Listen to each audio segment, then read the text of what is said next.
d'avoir répondu présent à notre invitation sur cet événement mensuel qu'organise l'OSIM et tout comme tous les autres événements autour du digital, de l'IT, de la disruption que nous vivons tous aujourd'hui, et donc la thématique, enfin une des thématiques disruptives, on va dire organisationnelles sur les 5 ou 10 dernières années, c'est tout ce qui est gestion de projet, tout ce qui est gestion de portefeuille et tout ce qui est nouvelles fonctions PMO au sein des organisations. Alors, je tiens à remercier Cost House, un partenaire de l'OSIM. On en est à la énième réussite. Nous lançons en avant-première aujourd'hui le livre blanc qui a été élaboré avec un certain nombre d'adhérents au ZIM, donc si Karim Faidi, Monsieur Brognard qui nous fait aussi l'honneur d'assister à cet événement d'aujourd'hui et d'animer avec Karim cette présentation, donc le sous-jacent et le livre blanc, et que vous aurez la primauté de le recevoir. Il sera après quelques semaines sur notre site web. Alors je tiens aussi à remercier un certain nombre d'adhérents de l'OSIM qui ont participé et donc adhéré à ce projet-là avec Karim. Donc je cite, je les ai, alors Tijari Wafa Bank, l'ONIM, le RCAR, Sophie El Wali qui est PMO freelance, la BCP et la Bourse de Casablanca. Donc ce sont les comptes qui ont participé, ils sont prêtés au jeu. Et donc, ils ont phosphoré sur la fonction PMO, qui est aujourd'hui stratégique pour toute entreprise qui veut en fait avancer, qui veut se développer, qui veut aussi accompagner sa croissance à travers les projets, à travers un portefeuille de projets aussi cohérent. On dira que c'est ce qui drive la vision d'entreprise et les objectifs globaux, puisque tout ce qui est, on va dire, opérationnel, drive, en fait, il répond à la mission de l'entreprise. La vision ne peut être réalisée qu'à travers les projets. Je vais céder la place aux experts qui vont parler de cette thématique-là, et je les remercie encore une fois en votre nom et au nom de tous les adhérents de l'OSIM. Merci. Bonjour à vous tous. Tout d'abord, je voudrais remercier CISAD de l'opportunité au fait de poursuivre cette collaboration avec l'OSIM qui avait commencé il y a 2 ans à travers un livre blanc qui était un peu plus global, qui portait sur l'ensemble de la performance économique des DSI. Donc on avait abordé les sujets contrôle de gestion informatique, achat informatique, un peu fonction PMO déjà à l'époque, costing, refacturation des prestations. Après, au fait, il y a eu l'occasion de faire un projet un peu plus spécifique sur la fonction PMO et la gestion du portefeuille projet, notamment compte tenu du contexte de fort investissement des entreprises marocaines, notamment dans leurs projets informatiques. Je connais un certain nombre d'entre vous dans la salle qui font partie de nos clients, de nos contacts, mais je vais prendre 1 minute pour présenter un peu Cost House à ceux qui ne le connaissent pas encore. Donc Cost House, en fait, est un cabinet de conseil international qui a été fondé par Olivier, ici présent, en 2004. Aujourd'hui, Cost House est présent en France, à Paris, à Lyon, mais également en Suisse, au Brésil et au Maroc depuis 2014.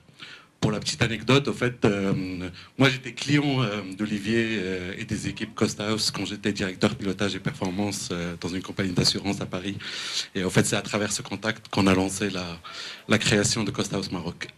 Très rapidement, nos domaines d'expertise, au fait, sont de 3 types. Le premier, ce qu'on appelle l'ingénierie de coût, et c'est notamment la mise en place de modèles de costing qui permettent au fait de calculer le coût complet par activité, par service, par client, et notamment pour les DSI où on fait beaucoup de modèles de costing. On en est à peu près une 50aine, un peu plus, beaucoup plus. 2 au Maroc depuis qu'on est là, un qui a été finalisé et un qui est en cours de mise en œuvre. Ça, c'est la partie ingénierie de coût. Le deuxième domaine d'expertise qu'on appelle les chantiers de compétitivité. Donc l'idée, en fait, c'est de réconcilier la maîtrise et l'optimisation des coûts avec la création de valeur. Le troisième domaine d'expertise qu'on appelle les projections stratégiques, c'est en fait, on va en parler dans le cadre de ce livre blanc, c'est de faire le lien en fait entre la stratégie de l'entreprise, ses projets, ses plans d'action, ses indicateurs et ses plans d'action. Voilà, j'y arrive. Donc, pour rentrer dans le vif du sujet,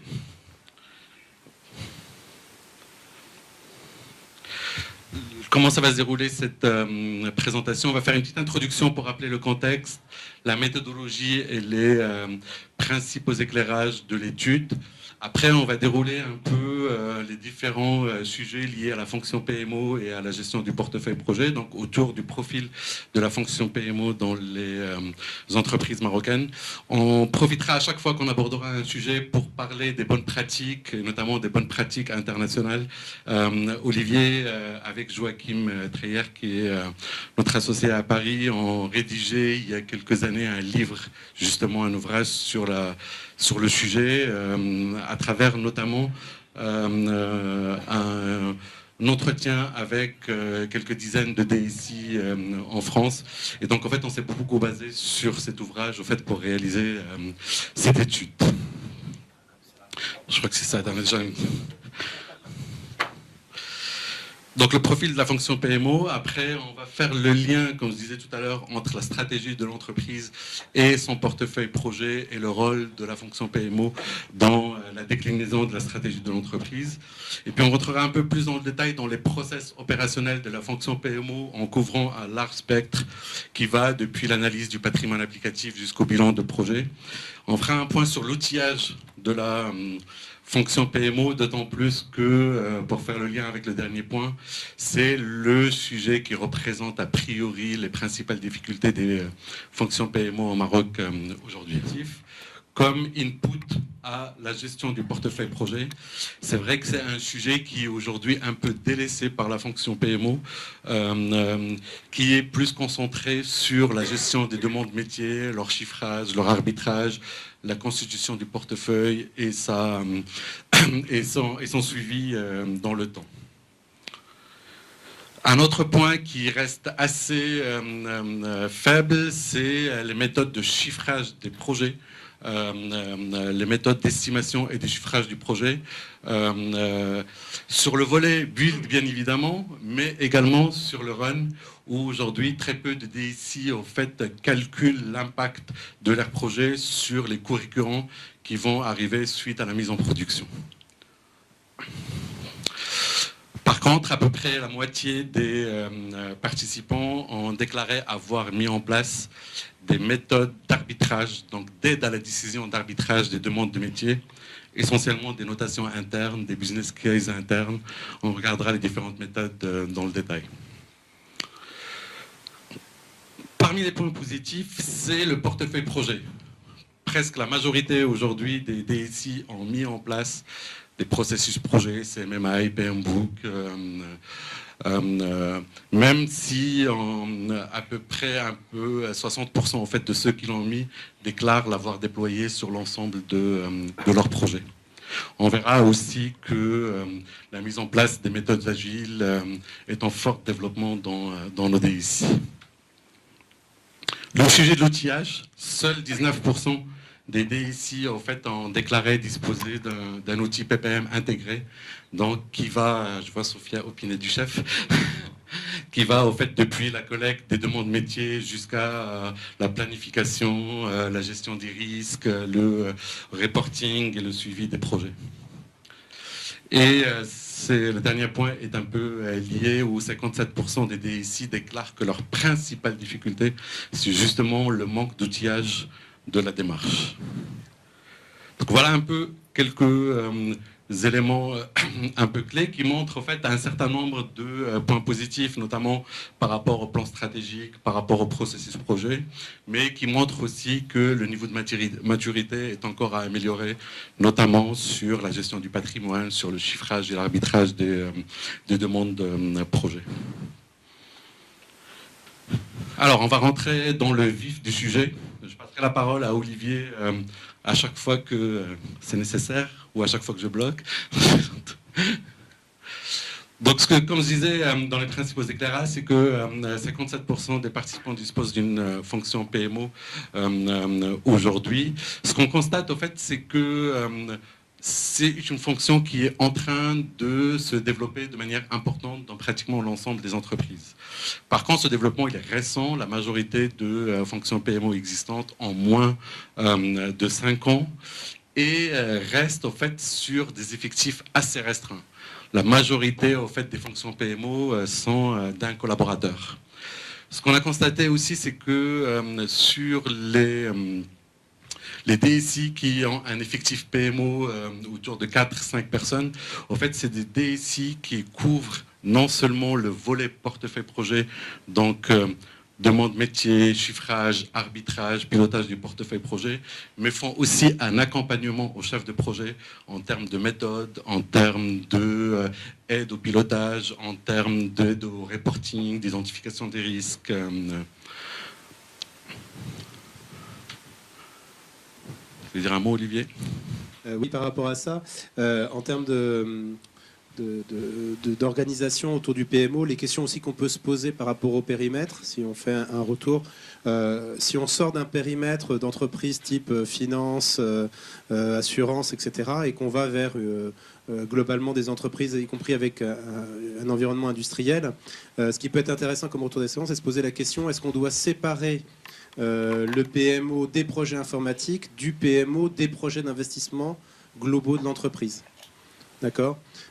Est-ce que les projets informatiques finalement sont une sous-catégorie des projets d'investissement d'entreprise, ou est-ce qu'il faut prendre dans son entièreté l'ensemble des enjeux d'investissement de l'entreprise? Quand je pose la question, je donne un petit peu la réponse. Aujourd'hui, avec, je dirais, l'intrusion du digital dans l'ensemble des processus métiers, la séparation entre les deux, aujourd'hui, on voit bien que ça ne tient plus la route. Et donc, il faut qu'il y ait une convergence entre les portefeuilles projets au sens global du terme et la sous-partie qui concerne le système d'information. Et avec la question en plus, avec le digital, est-ce que le digital rentre dans la DSI? Est-ce que le digital est à côté de la DSI? Enfin voilà, tout ça là-dessus, il y a pas mal d'allers-retours. Il y a des effets de mode aussi, il ne faut pas les négliger. Je pense qu'aujourd'hui, ce qu'il faut viser pour avoir une bonne fonction PMO, c'est d'avoir certainement une vue la plus large possible, d'une part. La deuxième chose, c'est au niveau des profils, parce que là, on parle des effectifs, mais après, c'est quelle nature de ressources on va mettre derrière. C'est-à-dire, est-ce que c'est un petit jeune plein d'espoir, ou est-ce que c'est quelqu'un d'assez expérimenté? Là, la bonne pratique serait plutôt de dire, c'est un poste clé, c'est quelque part un bras droit au service de la direction générale de l'entreprise. C'est quelqu'un qui doit avoir un minimum de charisme, parce que si vous mettez des équipes qui sont trop faibles, elles vont se limiter à des tâches de reporting, de collecte d'informations. Alors on peut s'occuper, hein, on peut collecter, on peut faire tableau, des petits tableaux avec des bonhommes qui sourient, qui font la tête, ou des feux rouges, feux verts, ou des soleils, ça, c'est comme vous voulez. Ça, on peut bien s'occuper en faisant ça. Mais c'est pas ça qui vous fait gagner de l'argent et de la compétitivité. Et donc, avant tout, une organisation PMO, c'est pour prendre des décisions, d'accord. Et donc pour ça, ça suppose quand même d'avoir un certain poids dans l'organisation. Donc il faut avoir de l'ambition pour la fonction PMO. Et après, quelques petites questions test pour pouvoir vérifier si, une fois que vous avez mis en place un PMO, ça sert à quelque chose. C'est vous dire, l'année dernière, on a dit non combien de fois? Question idiote. Il y a un autre petit indicateur, on en reparlera peut-être après sur les évaluations de business case. C'est si vous faites la somme de tous les gains qui sont annoncés dans tous les business cases de tous les projets qu'on vous a présentés, est-ce que la somme de tous les gains ne dépasse pas même la somme de tous vos coûts? D'accord. Et c'est à peine une blague par rapport à ça. Et puis après, on parlera, il y a aussi des approches encore plus avancées dans les processus de décision. C'est-à-dire, quand je disais, est-ce qu'on a dit non, ça suppose qu'on dise que gérer un PMO, c'est dire oui ou non. Et en réalité, il y a des approches qu'on appelle les options réelles qui permettent d'aller un petit peu plus loin, et qui est de dire ni oui ni non, mais de dire je suis capable d'investir pour voir, et éventuellement je prendrai la décision de m'arrêter ou de continuer en ayant un peu avancé dans mon projet. Ça, c'est des approches un petit peu plus avancées. Et pour certains grands projets stratégiques, notamment dans les grosses organisations, je préconiserais vraiment ce genre d'approche, parce que de sortir du je décide d'y aller ou pas, parce qu'en fait on s'aperçoit que les organisations, une fois qu'elles ont dit oui, elles avancent tête baissée, et même si on voit que le projet va dans le mur pour des raisons internes, ou va dans le mur parce que l'environnement bouge, on va en parler aussi, quand on va parler de stratégie. Faire de la stratégie il y a 10 ans et faire de la stratégie aujourd'hui, c'est plus du tout la même chose. Et donc tout bouge très très vite aujourd'hui. Donc des fois on lance un bon projet et puis 6 mois plus tard c'est juste plus le bon projet. Donc il faut être capable d'appuyer sur le bouton stop, et c'est pas grave. Et c'est pas un échec du chef de projet ou du patron qui a décidé. C'est une bonne décision de gestion. Et à la limite on n'a peut-être même pas perdu d'argent à essayer de le faire. Parce que si ça avait marché, on aurait pu en gagner. Et donc là-dessus, il y a des transpositions, pour ceux qui sont dans la finance, des méthodes de calcul d'options financières, en fait, pour le monde des projets. On appelle ça les options réelles. On utilise des formules de Black-Scholes comme en finance, pour pouvoir justifier de dire, je commence à avancer sur un projet pour voir, et éventuellement, je continue ou je m'arrête. Et ça, c'est des choses qui sont aujourd'hui, dans l'univers dans lequel on vit tous, des choses qui sont plus adaptées. Donc vous voyez, quand je commence à soulever le capot, que il faut mettre des gens avec voilà, une belle expérience, un vrai savoir-faire, un poids dans l'organisation. Sinon, bon, ça va vous rajouter des tableaux de bord, quelques slides, un peu de couleurs sur les murs. C'est sympathique, mais ça ne va pas servir à grand-chose. Merci Olivier pour la transition, notamment par rapport au rôle du PMO en fonction des projets IT ou des projets d'entreprise. Donc ce qui a été constaté, c'est qu'en fait, dans la majorité des cas, il existe une seule fonction dans les PMO, dans les entreprises marocaines, généralement localisées au sein des DSI. Le problème, c'est que justement, ce que disait Olivier, c'est que toutes ces fonctions PMO, la majorité ne couvrent que le périmètre des projets informatiques. Alors que, comme on disait, en fait, le projet informatique, c'est souvent la déclinaison d'un projet métier, le lancement d'un nouveau produit, une réorganisation. Et le point un peu négatif, c'est qu'en fait, sur les fonctions qui gère l'ensemble du portefeuille projet de l'entreprise, il n'y en a qu'un tiers en fait, qui est localisé au sein de la DSI. Alors que justement, en fait, l'opportunité en fait, de disposer d'une fonction PMO peut permettre en fait, au DSI de se positionner au sein de l'entreprise en tant que business partner ou de business maker carrément. Et du coup, au fait, l'opportunité pour le DSI, notamment dans cet environnement numérique aujourd'hui, c'est vraiment d'essayer de se positionner, si l'organisation le permet, sur l'ensemble des projets de l'entreprise. Un tout petit point aussi, c'est que on a constaté au fait que sur les projets informatiques, l'ensemble des projets fonctionnels sont généralement bien intégrés, bien pris en compte. Mais les projets techniques sont pas toujours en fait suivis de la même rigueur, de la même. C'est vrai que les gens de la production, je pense qu'il y en a ici, sont un peu plus indépendants, un peu plus tout ça. Et donc c'est vrai que il peut y avoir un défaut de suivi, en tout cas par les fonctions PMO, des projets techniques. Alors, sur les acteurs de la fonction PMO, au fait, ce qu'on a constaté, c'est la prépondérance au fait, du rôle de la direction générale dans la prise de décision, notamment dans les décisions d'arbitrage. Ça, c'est plutôt le point positif. On était un peu plus surpris au fait, par l'intégration des métiers et de la maîtrise d'ouvrage quand elle existe dans les décisions en fait, d'arbitrage et de pilotage du portefeuille projet. Dans beaucoup de DSI encore en Maroc aujourd'hui, au fait, la DSI, entre parenthèses, reste un peu... je vais dire un gros mot, la boîte noire, entre parenthèses, sachant que le fait d'associer, bien évidemment, le métier, la maîtrise d'ouvrage en amont est un point clé pour la réussite de projet. Il en est de même pour les équipes d'exploitation et d'architecture, où, en fait, qui sont rarement associés au fait, lors de la constitution du portefeuille projet, du chiffrage des coûts récurrents, de décisions pour les infrastructures notamment. Il en est de même pour les directions financières qui interviennent très très peu dans le process.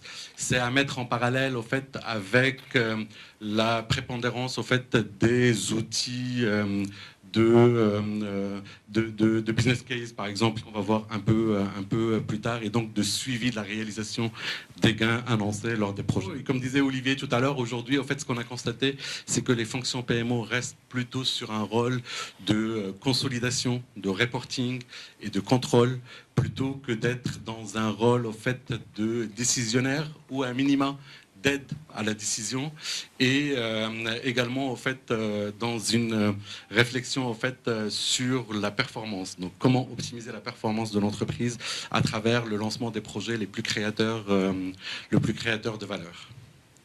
Donc voilà, donc aujourd'hui l'essentiel de l'activité des fonctions PMO au Maroc sont toujours autour du support et de la consolidation et du contrôle et des reporting, plutôt que sur la création de valeur et sur la capitalisation des connaissances.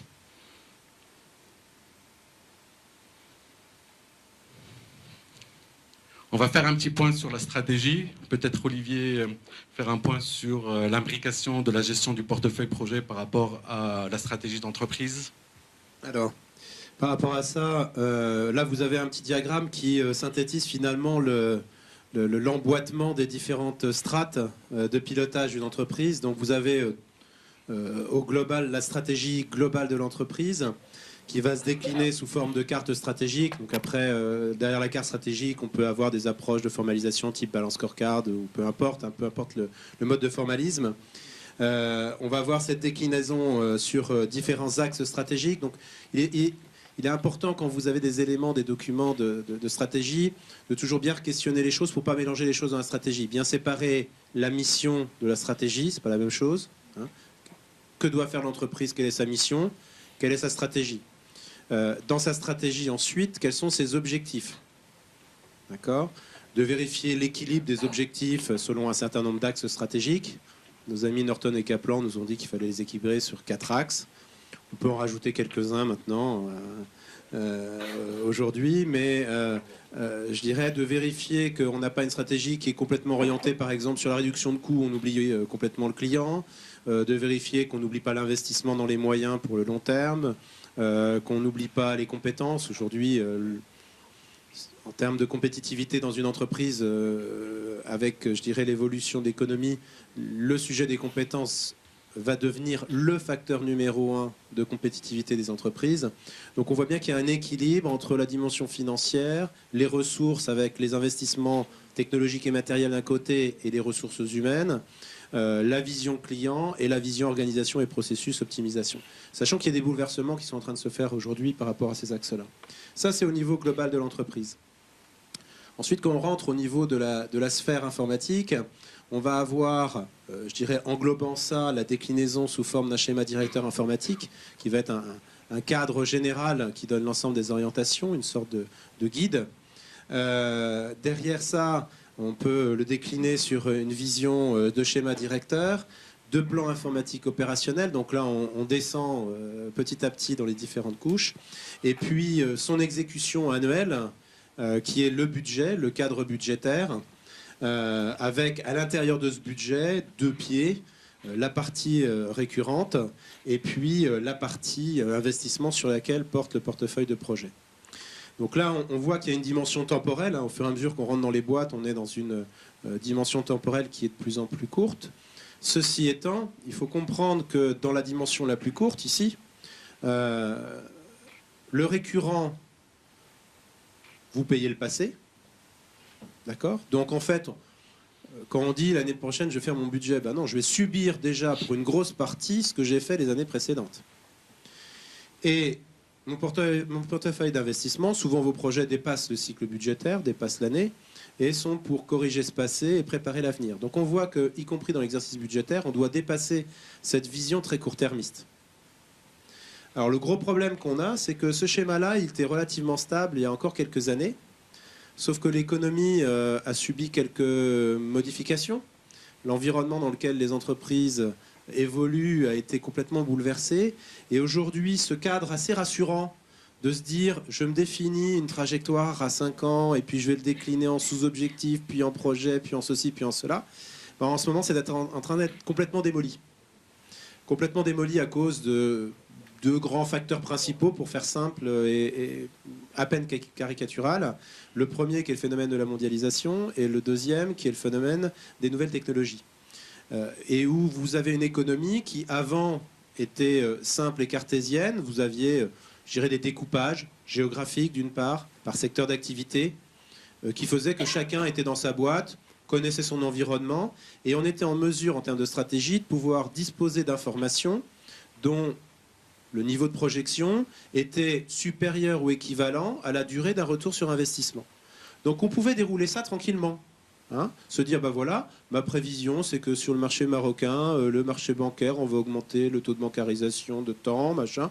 Donc je vais investir tranquillement dans des agences, dans un nouveau SI, et dans 5 ans, j'aurai bien fait mon travail et j'aurai... Bon, tout va bien. Sauf qu'aujourd'hui, c'est plus ça du tout. Aujourd'hui, on est dans un niveau où l'incertitude temporelle est à court terme. C'est-à-dire que vous avez une inversion entre la durée d'investissement qui reste longue, parce que quand vous lancez des projets, vous le voyez, hein, 3 mois, on ne fait pas un grand projet, on fait un petit projet. Donc on garde à peu près les mêmes durées pour pouvoir faire des grands changements, sauf que la capacité à prévoir les choses est sur une durée beaucoup plus courte. Et le niveau des aléas auxquels les entreprises doivent faire face est encore plus important. Pourquoi ? Parce que les barrières géographiques sont tombées, donc rien n'empêche aujourd'hui d'un acteur venu d'Amérique latine ou d'Asie de venir perturber fortement le marché marocain. Aujourd'hui, c'est tout à fait possible. Et puis le deuxième point, c'est que entre les secteurs d'activité, et notamment par le biais des nouvelles technologies, les barrières à l'entrée sont en train de tomber. Je vais prendre un exemple. Alors, désolé pour ceux qui sont plutôt dans l'univers financier, je vais le prendre volontairement dans le monde industriel pour vous aérer l'esprit. Et donc, il faut intégrer ça dans la façon de travailler. Donc, Karim disait, de plus en plus, ces méthodes agiles arrivent dans les entreprises. C'est indispensable d'avoir cette agilité-là. Ce que je disais tout à l'heure sur la capacité de lancer et d'arrêter des projets est indispensable. Et aujourd'hui, moi je ne suis pas expert en stratégie, hein, mais quand vous écoutez les grands pontes de la stratégie aujourd'hui, ils vous expliquent qu'aujourd'hui, faire un plan stratégique, c'est prévoir tous les moyens qui vous permettront de faire face à des choses qu'on ne peut pas anticiper. Et donc il faut, en tant que dirigeant, être capable d'aller voir vos équipes en disant « je ne sais pas ce qui va se passer, mais on va mettre en œuvre tous les moyens pour pouvoir s'adapter à ce qu'on va rencontrer comme difficulté ». Ce qui est complètement différent du cadre dans lequel on avait l'habitude de travailler. Et ça, il faut vraiment que vous l'intégriez dans vos pratiques, parce que c'est la réalité du monde d'aujourd'hui. C'est-à-dire que si on continue à croire que je suis capable de faire une prévision à 5 ans, on prend des risques énormes aujourd'hui. Donc ce qu'il faut, c'est introduire dans cette logique de stratégie aujourd'hui cette capacité à l'agilité, à la réaction à des éléments externes que l'on ne maîtrise pas, pour pouvoir bouger dans un univers qui aujourd'hui est d'une extrême complexité. La complexité venant du fait que tout est en réseau aujourd'hui, tout est connecté à tout, et donc il y a une extrême volatilité de tous les éléments. Merci Olivier. Donc en fait, dans les résultats de l'étude par rapport au sujet stratégique, en fait, ce qui a été constaté, c'est que la majorité des participants disposent d'un plan stratégique, ont mis en place un plan stratégique qui a été partagé bien évidemment avec la DSI dans la majorité des cas. Le point inquiétant en fait, c'est que la moitié des fonctions PMO interrogées déclaraient en fait ne pas avoir eu accès au plan stratégique de l'entreprise, ce qui est un peu inquiétant pour la constitution du portefeuille projet et son suivi. Si on descend en fait dans les boîtes qu'on les a présentées Olivier juste avant, on voit que la majorité des DSI marocaines disposent de schémas directeurs. C'est un sujet qui est toujours à la mode. Je crois qu'en France, on en fait beaucoup moins de schémas directeurs informatiques. Ça baisse un peu. Mais aujourd'hui, en fait, la majorité de nos DSI ont des schémas directeurs informatiques. Mais là encore, c'est un peu ce que je disais tout à l'heure, c'est-à-dire que l'exercice est intéressant, attention à produire trop de papier. C'est-à-dire qu'il faut trouver le juste équilibre dans tout ce qu'on déroule là, hein. Dans toutes les méthodologies, dans tous les outillages. Souvent, il y a des bonnes idées. C'est-à-dire que on ne va pas dire c'est pas bien de faire un schéma directeur informatique. Bien sûr que c'est intéressant. Par contre, dans sa mise en œuvre, en gros, dans ça comme dans tout autre outil méthodologique, il y a 3 zones de fonctionnement. Il y a une première zone de fonctionnement qui est ce que j'appelle la zone d'incompétence. C'est en gros, vous avez acheté un bouquin dans la librairie, vous avez lu le bouquin, et puis vous dites, oh, finalement c'est simple, je vais le faire. Quand on n'a pas eu l'expérience de le faire, quand on n'a pas été accompagné par un senior qui a lui l'expérience et qui vous l'a transmis, généralement on se donne de danger, et c'est le meilleur moyen pour tuer la méthode, parce que vous allez faire la méthode comme dans le livre, vous allez vous planter, et ensuite tout le monde va dire la méthode est nulle. Donc ça, attention à cette zone-là. Donc ça peut être le petit jeune qui prend le bouquin, ça peut être aussi certains acteurs un peu jeunes qui ont lu les PowerPoint qui vont bien dans le cabinet de conseil et qui n'ont pas de bouteille. Ça, c'est la première zone. Ensuite, vous avez la deuxième zone qui est très étroite, que j'appelle la zone de bon sens. Vous utilisez 20% de ce qui est décrit dans la méthode et ça va vous provoquer des changements importants. Ça vous apporter beaucoup de valeur, mais ça va provoquer du changement. C'est une zone très étroite parce qu'en fait, en faisant les quelques points clés, les bonnes idées qu'il y a derrière, vous en tirez beaucoup de valeur ajoutée, donc vous provoquez du changement. Zone peu confortable parce qu'en gros, Ça veut dire que vous n'appliquez pas tout à fait bien la méthode et vous créez beaucoup de changements, donc vous avez plein de gens qui en face de vous sont en résistance au changement. Donc c'est une zone qui est inconfortable. Et ensuite, il y a une troisième zone dans laquelle très rapidement on peut tomber, et sur le sujet des schémas directeurs informatiques, comme des sujets de la qualité, etc., souvent on est plutôt dans la troisième zone, que j'appelle la zone de l'aveuglement de l'expert, où en fait on oublie pourquoi on fait la méthode, mais on fait la méthode pour la méthode, et on se fait plaisir. On fait donc le premièrement, petit a, petit b, petit c, sans se poser la question, puis dans mon cas, le petit c, j'avais besoin de le faire. Et c'est une zone de confort, puisque quand on vous demande est-ce que tu as fait ton boulot, on dit bah oui, tu vois, j'ai fait comme c'était marqué dans le livre, donc il n'y a pas de problème. Puis après, quand on dit mais on a gagné combien avec ça? Ah, ça, je sais pas, mais j'ai bien fait mon travail, donc ça, je suis à l'abri. Et en réalité, c'est une zone où à nouveau on détruit de la valeur pour l'entreprise. Donc il faut toujours essayer de trouver dans toutes ces approches cette petite zone inconfortable, de bon sens, de prendre les bonnes idées qu'il y a dedans, et de faire attention à ne pas aller trop loin. Aujourd'hui, on ne peut plus voilà, se lancer dans des choses voilà, juste pour la théorie, pour faire du volume, pour faire bien, etc. Il faut être dans l'efficacité et dans le quand je mets un effort, quel est le résultat derrière, globalement pour l'entreprise. Parfait. Alors, si on continue dans la déclinaison en fait du plan stratégique et on passe au schéma d'architecture et plan d'urbanisme, les réponses sont plutôt mitigées. Donc, la moitié des DSI ont mis en place, ont modélisé leur architecture d'entreprise et un peu plus, environ 2/3 ont défini leur plan d'urbanisme ici. Le point surprenant, notamment pour nous qui passons nos journées à travailler sur les budgets, notamment l'optimisation, c'est que il y a encore à peu près 1/3 des équipes opérationnelles des entreprises en fait, qui font toujours pas la différence entre ce que c'est qu'un budget de fonctionnement, un budget d'investissement. Ça paraît un peu bizarre, mais en fait, c'est des sujets qui peuvent être complexes pour les opérationnels, notamment par rapport aux exigences réglementaires et comptables. Est-ce que vérifier en fait les phases projet, est-ce que les phases immobilisables ou pas. Et donc en fait aujourd'hui on le voit régulièrement, la difficulté d'identifier en fait le budget d'investissement du budget de fonctionnement reste malgré tout présente. Le deuxième point, je trouve ça plutôt positif, c'est que à peu près 2/3 de participants déclarent suivre les budgets projets par nature. C'est le côté un peu direct, c'est-à-dire les factures qu'ils reçoivent, mais également le suivi au fait par activité et donc les phases projet. Donc en fait, nos DSI déclarent être capables de dire au fait sur un budget projet combien je consomme sur la préétude, combien je consomme dans la phase de conception, dans la phase de développement, dans les phases de recettes, bilan et mise en œuvre. Je vous avoue que c'est des réponses, ça m'a un peu surpris parce qu'on va le voir un peu plus loin et on l'avait vu dans le premier livre. Il y a très peu de DSI aujourd'hui qui ont mis en place des systèmes de time tracking qui permettent au fait aux équipes au fait de déclarer au fait le temps passé par phase projet sur les différents projets.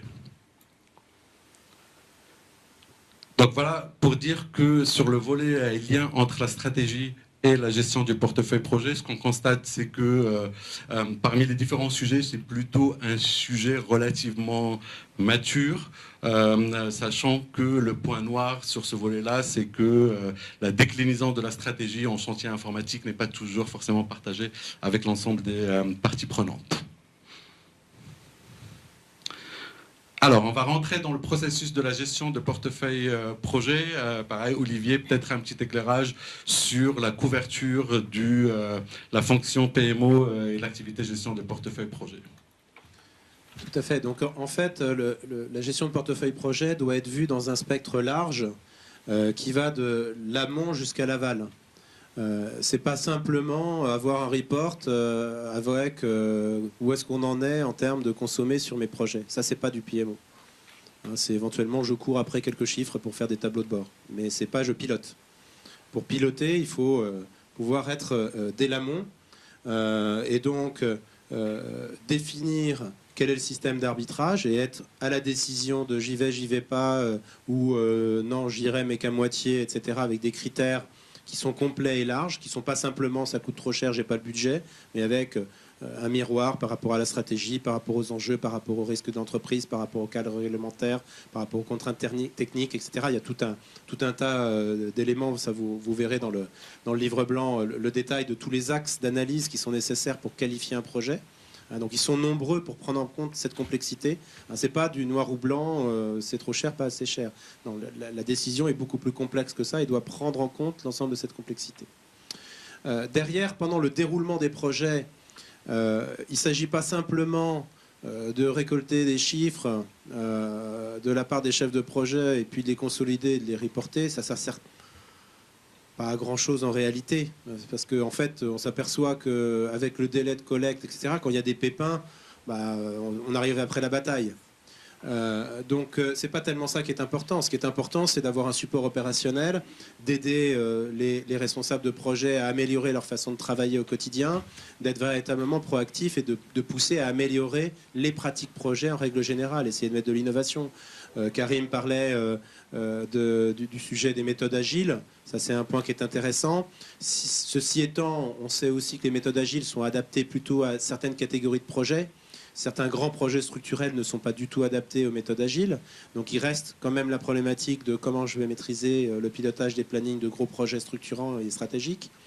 Là-dessus, je vous invite peut-être à regarder des choses un peu innovantes. La planification par la chaîne critique, c'est des choses qui sont intéressantes à voir, un peu innovantes. Donc c'est une vision de la planification complètement alternative par rapport à ce qu'on connaît, puisque la théorie de M. Goldratt, qui est l'inventeur de la théorie des contraintes, c'est de dire, finalement, ce qui nous intéresse, c'est de travailler sur les goulots d'étranglement d'un système et appliquer à la planification. En gros, il nous dit quoi? Il nous dit, si vous avez un chef de projet qui, dans ses pratiques projets ici, tient 95% de ses délais projets, mathématiquement, on peut démontrer avec des méthodes statistiques, avec des belles gaussiennes, qu'il doit prendre en marge de manœuvre sur chacune des étapes 50% de marge de délai. Donc pour tenir 95% de vos projets en délai, vous devez prendre un coussin de sécurité de 50% sur chaque étape. Ça, c'est mathématique. Dit autrement, pour ceux qui ont eu un passé de chef de projet, quand vous étiez jeune et bien fougueux et très prétentieux, quand on sort de l'école et qu'on se sent très fort et qu'on commence à être chef de projet, qu'est-ce qu'on fait?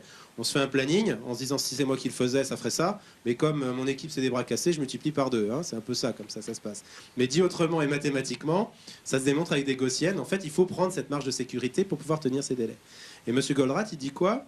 Il dit, en fait, en réalité, quand on va dérouler le projet, on fait n'importe quoi. Pourquoi? Parce qu'on met ces buffers cachés et on ne les gère pas. Jamais vous avez un reporting de chef de projet qui dit je vous ai caché la moitié des délais et voilà où j'en suis. Non, en fait c'est caché, donc c'est pas bien géré, en fait, c'est pas bien utilisé. Et puis quand on déroule un projet, généralement on l'utilise mal. C'est-à-dire dans les phases amont du projet, généralement on est super content, on va vite. Donc on va vite et puis on finit avant le jalon. Sauf que comme il y a un jalon, on doit attendre quelque chose de quelqu'un d'autre. On va manger le buffer juste pour attendre. Ça ne veut pas dire qu'on fait rien, on bascule sur un autre projet, sur d'autres tâches. Mais on consomme le buffer. Ensuite, peut-être dans la phase principale du projet au milieu, on va être en switch entre deux projets et puis on va arriver au jalon à l'heure. Et alors là, dans votre tableau de bord avec les petits bonhommes, tout est au vert. Tout sourit, tout va bien. Consommer en charge, nickel. Respect des délais, nickel, tout va bien. Et puis on arrive dans la dernière ligne droite du projet. Là, il y a M. Murphy qui arrive et qui dit, qui vous met l'aléa, le truc que vous n'aviez pas prévu, mais qui arrive toujours quand vous faites du projet, et qui arrive à la fin généralement. C'est-à-dire les causalités sont au début, mais ça arrive toujours à la fin du projet. Donc vous êtes à 2 mois de la livraison, et paf, le truc complètement improbable qui arrive dans le projet. Et vous faites le point avec votre équipe, et vous dites, en fait, pour résoudre cet aléa, même la marge qui me reste sur ma dernière étape n'est pas suffisante, et je vais prendre 4 mois, 5 mois de retard. Et vous allez voir votre patron, qui jusque-là était super content, en lui disant, voilà, le projet que je devais livrer dans 2 mois, il va finir dans 5 mois. Et là, le patron n'est pas content et vous prenez une soufflante. Et en fait, ce n'est pas la faute du chef de projet. Il a bien fait son boulot, en fait. Il a appliqué une mauvaise méthode, c'est tout. Et en fait, la théorie de Goldratt, c'est de dire, pour éviter ça, parce qu'en fait, qu'est-ce qui s'est passé? On a mal utilisé nos buffers. Et on a fait un reporting qui ne sert à rien, puisqu'on a fait un reporting sur les jours consommés. Sincèrement, les jours consommés, ils sont consommés. Vous ne les récupérerez jamais. Donc, de savoir que vous les avez consommés, ça ne sert à rien. Donc, ce qui est intéressant, en fait, c'est pas ça, c'est d'inverser la tendance. Et pour inverser la tendance, c'est de dire, je prends mon planning, je ramène tout en temps sec. Donc là, c'est un peu audacieux. Vous rajoutez un buffer in fine à la fin du projet, unique. Mais par contre, là, il est visible, il n'est plus caché, il n'est plus sous le tapis, il est visible. Et donc, vous allez le piloter. Et le reporting que vous allez faire sur votre portefeuille projet, ça va être quoi? Ça va être le ratio entre le niveau de consommation de votre buffer, in fine, et le niveau d'avancement de votre projet. Et vous allez prioriser l'affectation des ressources en priorité sur les projets qui ont consommé le plus de buffer par rapport à leur niveau d'avancement, c'est-à-dire qu'ils sont le plus en risque. Et en appliquant cette méthode-là, on peut démontrer là aussi mathématiquement, de façon statistique, que la taille du buffer in fine, pour avoir le même taux de succès de projet qu'avec une méthode classique, est égale à la moitié de la somme de tous les petits coussins que vous aviez dans la méthode classique. Donc on gagne 25% de délai, et souvent plus, juste par le changement de la méthode de planification et d'affectation des ressources. Donc voilà, c'est typiquement un exemple de façon un peu innovante pour pouvoir sécuriser, améliorer les pratiques, etc. Peu d'entreprises utilisent, hein, plutôt, là on est plutôt dans les entreprises de high-tech, etc. Alors que c'est complètement applicable sur des portefeuilles de projets informatiques dans des entreprises classiques du moment que vous avez un petit peu de volume. Alors ça suppose par contre une chose, à votre avis, quel est le point faible de cette méthode? Qui peut tout faire planter? Dans ce que je viens de dire. Imaginez, qu'est-ce qui pourrait se passer comme qui ferait que ça ne marche pas, ce que je viens de raconter. Pourquoi on cache? À qui on cache? Aux clients et au management. Et donc le gros problème de cette méthode-là, c'est que si le patron n'a pas compris que le buffer, c'est pas un coussin de sécurité, mais c'est quelque chose qu'on va consommer, dont on a besoin, et il dit non mais tu m'enlèves ça, tu gardes le temps sec, là on est mort, parce qu'on est sûr d'avoir tous les projets en retard.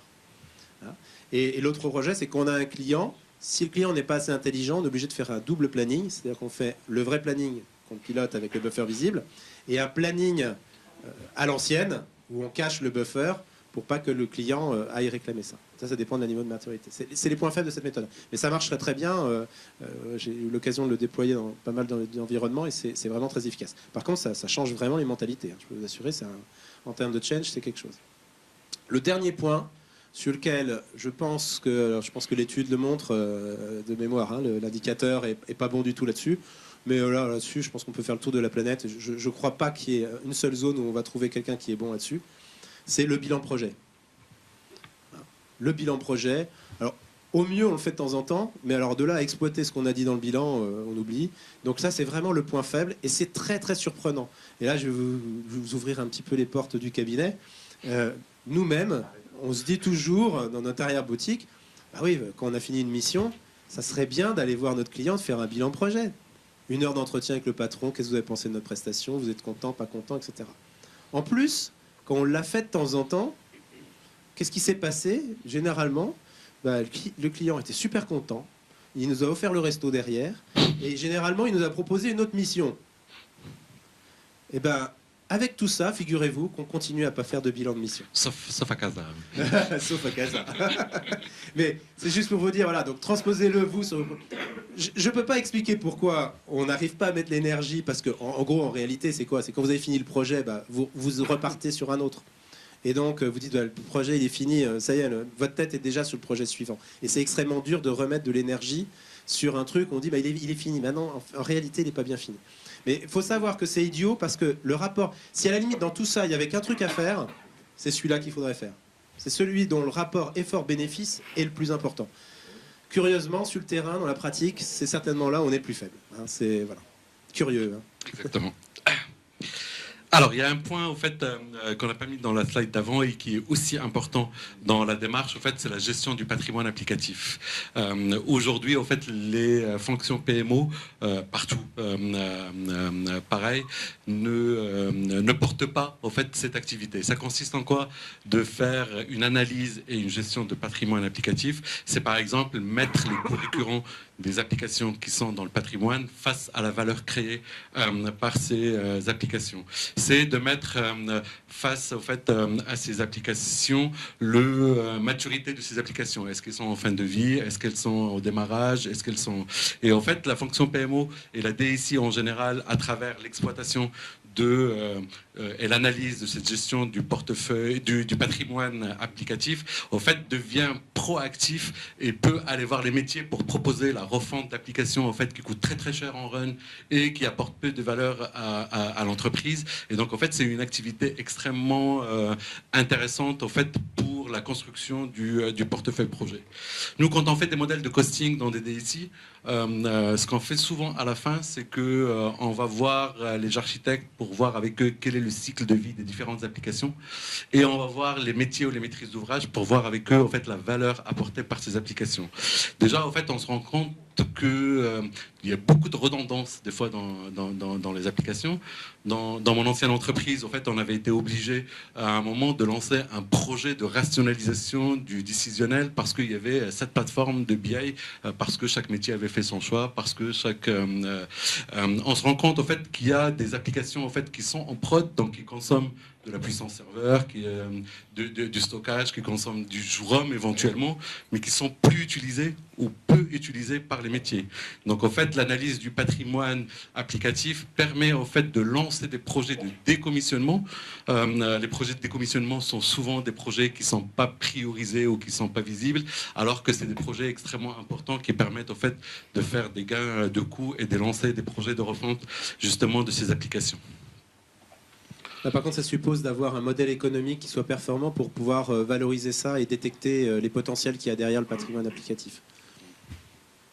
Sur le volet demande de projet, ce qu'on constate, en fait, c'est que le processus, il existe dans la majorité des cas, une fois par an, la DSI va voir ses métiers, voir avec eux quels sont leurs besoins.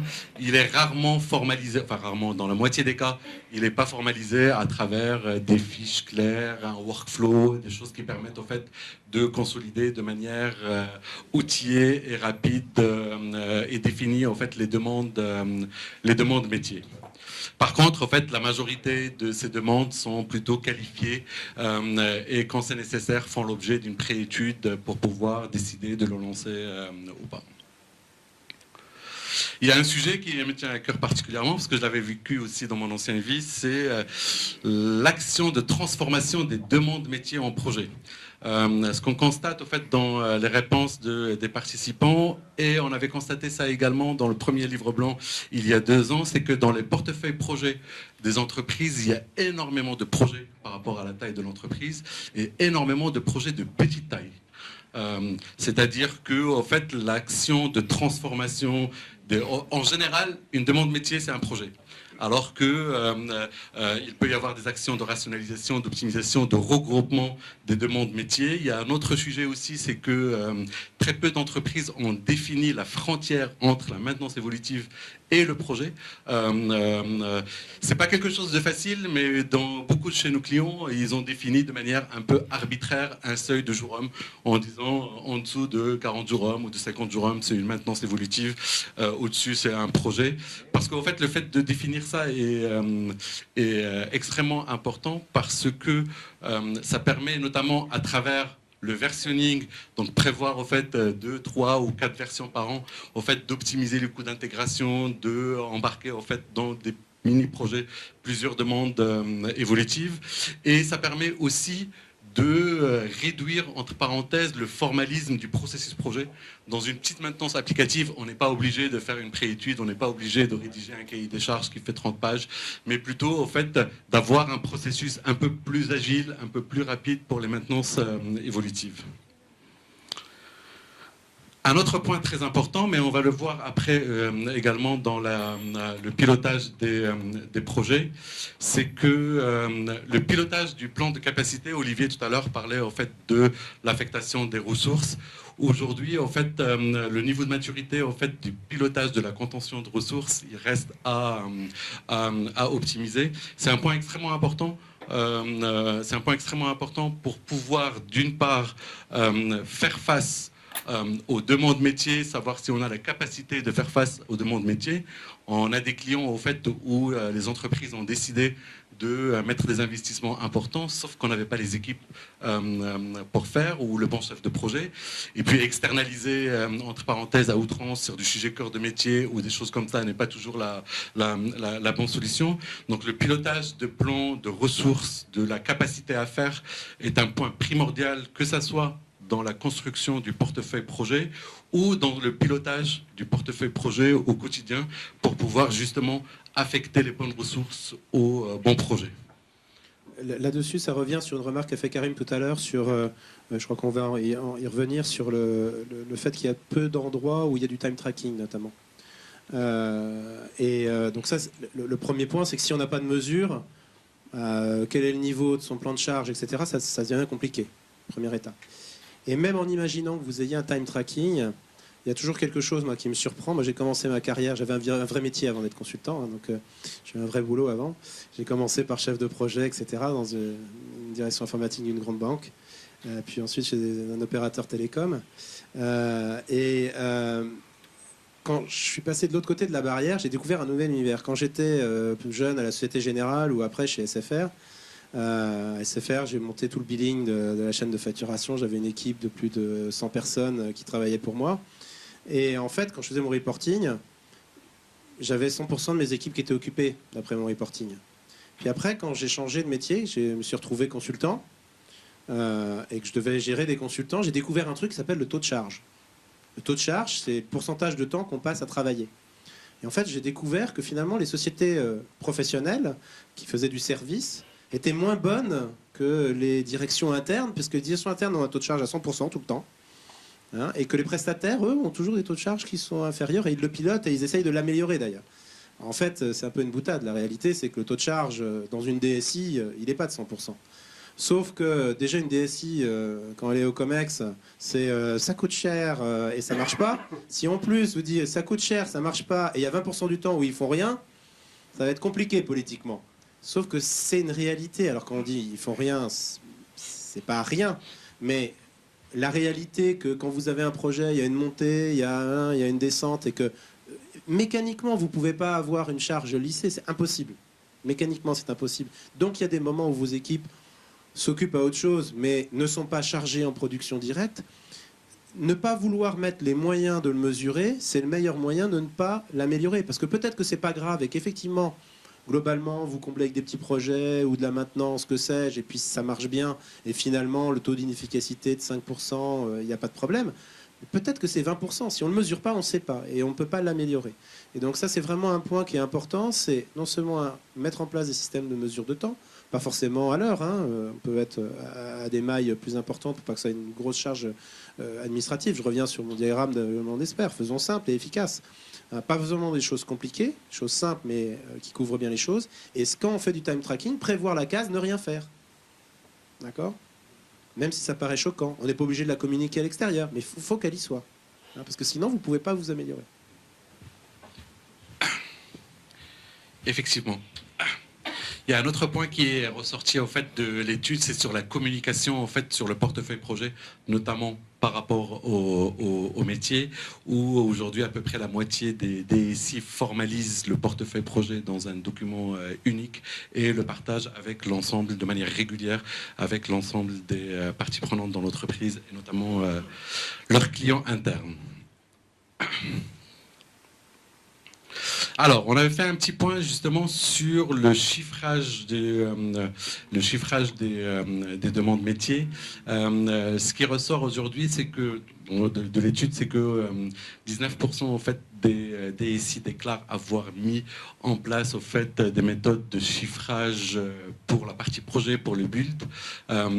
Et je pense que c'est lié justement à l'absence au fait des outils de time tracking qui ne permettent pas de disposer d'ABAC sur le temps, par type de technologie, par type, est-ce que c'est un logiciel, est-ce que c'est un développement spécifique, est-ce que c'est un projet pluriannuel. Donc le fait au fait d'avoir un système de time tracking en plus de ce que disait Olivier permet au fait de disposer sur la durée d'ABAC qui permettent de chiffrer de manière pertinente les nouvelles demandes métiers. Et c'est encore plus négatif, j'ai envie de dire, pour la partie du run. Ça, c'est un point important et qui m'avait marqué dans mes anciennes fonctions. On avait une demande métier, en fait, pour 20 ou 30 jours hommes pour une base incident en fait pour BAL 2 ou pour solvabilité 2, je me souviens plus.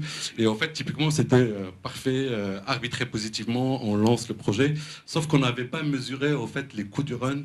Et en fait, c'était une application qui nécessitait une intervention extrêmement importante et la maintenance derrière, que ce soit éditeur, que ce soit les équipes internes, représentait au fait du coût qui était extrêmement important par rapport au coût du projet. Donc il y a un point extrêmement important qu'on voit aussi, c'est que beaucoup d'entreprises au fait sont surpris. Notamment quand ils lancent des gros projets de transformation, sont surpris après la mise en œuvre 1, 2 ou 3 ans après, par la tombée des maintenances éditeurs, par les coûts, les dotations en fait, qu'on avait mis en immobilisation en cours et qu'on n'avait pas suivi.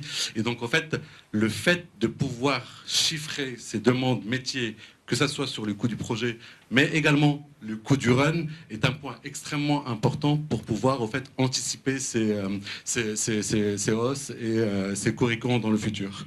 Donc la partie build nécessite la mise en place d'outils de time tracking, la partie run nécessite la mise en place de modèles de costing, on en avait beaucoup parlé lors du premier livrable, qui permet en fait de calculer le coût complet d'une application, mais aussi de calculer les coûts unitaires, combien ça coûte le gigaoctet de stockage, combien ça coûte le jour homme environné, combien ça coûte le MIPS, combien ça coûte le ticket helpdesk, et qui permet en fait à travers des méthodes relativement simples de pouvoir estimer pour chaque demande de métier non seulement le coût du projet, mais également les coûts du run qui vont être générés après la mise en production. Alors, le petit diagramme qui est là, de profil projet, c'est-à-dire de répartition des charges par étape projet, il est tout petit en bas à gauche, là, mais il est hyper important. Si vous faites ça de façon régulière sur tous vos projets, vous allez vous constituer une base d'informations très intéressante. Et vous allez pouvoir derrière, sur la base de vos réalisations, améliorer vos méthodes de chiffrage et d'estimation de coûts. Comment ça se passe? Vous savez, quand on fait du chiffrage, quand on fait du costing de projet, vous avez deux grandes méthodes, deux grandes familles de méthodes de chiffrage, ce qu'on appelle les méthodes analytiques. Méthode analytique, c'est je comprends techniquement comment les choses se font, je suis capable de tout décomposer en petits, puis quand je fais la somme, j'arrive à un truc. Donc en gros, une méthode analytique, c'est généralement ce que les gens font quand on fait du chiffrage projet. Ils vous prennent le planning, et puis je décompose en sous-tâches, puis en sous-sous-tâches, puis en sous-sous-tâches. En fait, la limite de ça, c'est que vous le sentez bien, si vous dites tu me fais le planning en 5 étapes et ensuite vous demandez au chef de projet non mais maintenant je voudrais un planning en 20 étapes et puis maintenant tu vas me refaire le chiffrage mais tu me le décomposes en 100 étapes, vous faites la somme des jours hommes, à chaque fois vous avez pris 30% de charge. Donc ça montre la limite de ce genre d'approche pour les chiffrages de projet, parce que plus vous découpez, en fait qu'est-ce qu'on fait? On revient sur mon sujet de tout à l'heure, vous rajoutez des coussins. Sauf qu'au lieu de rajouter 5 coussins, vous en rajoutez 100. Donc ça coûte beaucoup plus cher. C'est exactement le même sujet que tout à l'heure. Donc ça, c'est les méthodes analytiques. Et rapidement, ça demande beaucoup de temps de travail. Et ça donne des résultats pas très fiables. L'autre grande famille de chiffrage, de costing, c'est valable aussi dans l'industrie. On l'utilise aussi pour des composants automobiles. Tout ça, c'est vraiment universel. C'est ce qu'on appelle les méthodes dites paramétriques. Les méthodes paramétriques, c'est dire, je veux pas savoir comment ça marche. J'ai pas le temps. Donnez-moi toutes les données historiques de tous les projets que vous avez fait dans le passé. Pour chaque projet, donnez-moi toutes les informations qui caractérisent la technologie. Est-ce que ça a été fait en interne, en externe? Est-ce que c'était pour le commerce? Est-ce que c'était pour le réseau? Est-ce que c'était pour la relation client? Est-ce que c'était pour ceci? Est-ce que c'était un petit projet, un gros projet? Est-ce que c'était l'été, à l'automne? Tout ce que vous avez comme information, vous les mettez. Vous mettez tout ça dans un logiciel qui a un petit peu d'intelligence artificielle et d'algorithmes statistiques évolués. Et qu'est-ce qu'il va vous dire? Il va vous dire, bon, il y a des critères que vous m'avez donnés, la saison, ça ne change rien. En réalité, c'est pas très grave ça. Ok, je suis rassuré. Quoi qu'il y a... Ceci étant, on a quand même le mois d'août, ce qui est quand même aussi sacré. Hein. C'est... Pour nous, le ramadan, après l'été, après... Non, mais encore, si vous allez au Brésil, vous allez... Moi j'ai découvert, on a une filiale là-bas, on a découvert qu'en gros... Une fois qu'on arrive à Noël, on a une grande période de 3 mois où il ne se passe plus rien. Parce qu'il y a Noël, après c'est l'été, il fait chaud, et après il y a Carnaval. Donc en fait, quand vous cherchez à avoir... Il faut attendre fin mars pour retrouver quelqu'un dans un état pour rebosser. Donc vous voyez, chaque zone a son calendrier. Donc trêve de plaisanterie. Donc l'outil va vous dire, bon, tel et tel critère, il ne sert à rien. Ensuite, ils vont peut-être vous dire, tel critère est corrélé avec tel autre, donc on n'en garde qu'un. Et voilà la liste des critères qui sont nécessaires pour pouvoir caractériser un projet. Et avec ces critères-là, je suis capable de modéliser quelle devrait être la courbe, le profil de mon projet. C'est-à-dire, généralement, vous allez avoir, par exemple, pour les petits projets, des profils qui vont être différents de très gros projets. On se doute bien, par exemple, que la couche de management, si je prends ce sujet-là, elle est beaucoup plus faible pour un petit projet de 3 mois que pour un grand programme de 24 mois, en proportion. Que le rapport entre vos préétudes et puis vos phases de recettes, en fonction de la taille du projet, de la nature du projet. Si vous avez par exemple dans les caractéristiques, est-ce que votre projet est complètement autonome ou est-ce qu'il a sans interface avec le reste, le coût de la recette va être certainement induit par le nombre d'interfaces du système que vous développez. Donc tout ça va être repris dans le modèle de costing par une modélisation mathématique. Et en fait, ce qui va vous proposer comme estimation va être beaucoup plus pertinente parce qu'elle va profiter de la capitalisation d'expérience de tous vos projets que tout ce que vous pourrez faire en disant je décompose mes tâches A, B, C, D, etc. Donc, pour pouvoir accéder à ces méthodes de chiffrage, qui ont l'avantage d'être non seulement très pertinentes, mais en plus, elles sont très rapides. Parce qu'en gros, vous mettez quelques paramètres et ça vous donne le résultat. Vous ne passez pas une journée à vous poser la question de est-ce que je mets ça, est-ce que je remets ça. Non, ça vous donne un résultat quasiment immédiat. En un quart d'heure, vous chiffrez un projet. Un deuxième point important, c'est sur les démarches d'aide à la décision d'arbitrage. C'est un sujet extrêmement important, d'autant plus que on rentre en fait dans des sujets un peu politiques, un peu humains, et donc de pouvoir en fait dire non à un métier parce que le sujet n'est pas prioritaire, n'est pas stratégique, ça devient très difficile. Et donc en fait le point clé sur ça, en fait c'est d'objectiver le sujet, c'est-à-dire mettre en place des outils d'aide à la décision qui permettent en fait de démontrer la rentabilité d'un projet ou le payback, et donc de pouvoir au fait décider de garder ce projet dans le portefeuille, cette demande métier dans le portefeuille ou pas. Aujourd'hui, il y a différentes méthodes qui ont fait leur preuve depuis des années. On en a listé quelques-uns ici. Il y en a de très compliqués. Les points de fonction, par exemple, qui utilisent un certain nombre de constructeurs automobiles, notamment, ou d'éditeurs IT, par exemple, sont très intéressants, mais ils nécessitent un effort de mise en œuvre qui est extrêmement important.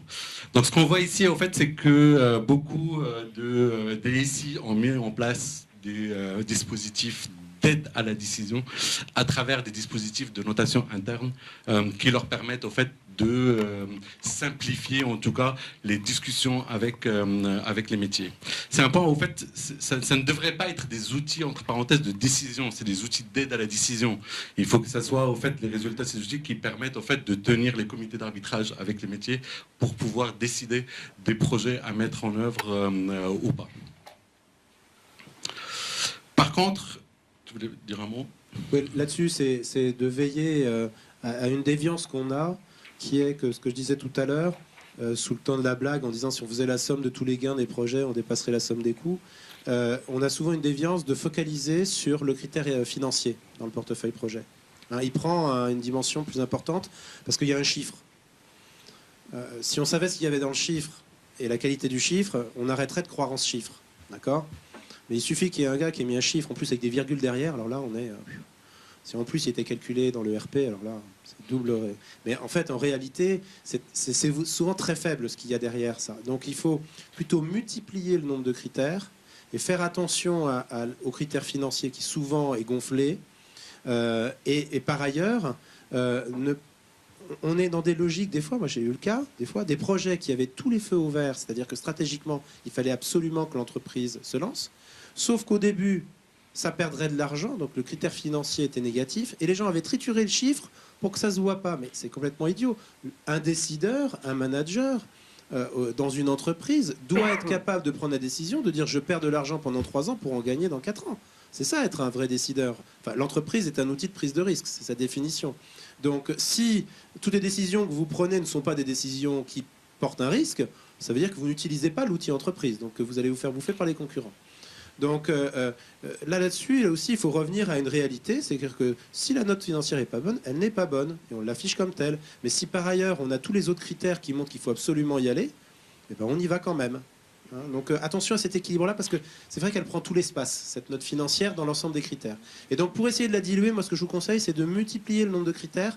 Plus on met des critères, mais avec des notes simples, on n'a pas besoin de faire des choses compliquées. Pour chaque critère, c'est je suis bon, je suis pas bon, ou je suis moyennement bon, quoi. Ça suffit. Et quand vous voyez que tout est vert ou que tout est rouge, et puis qu'il y a juste le chiffre, voilà, ça vous donne une décision qui sera de bien meilleure qualité que tous les bricolages de chiffres avec des retours sur investissement improbables.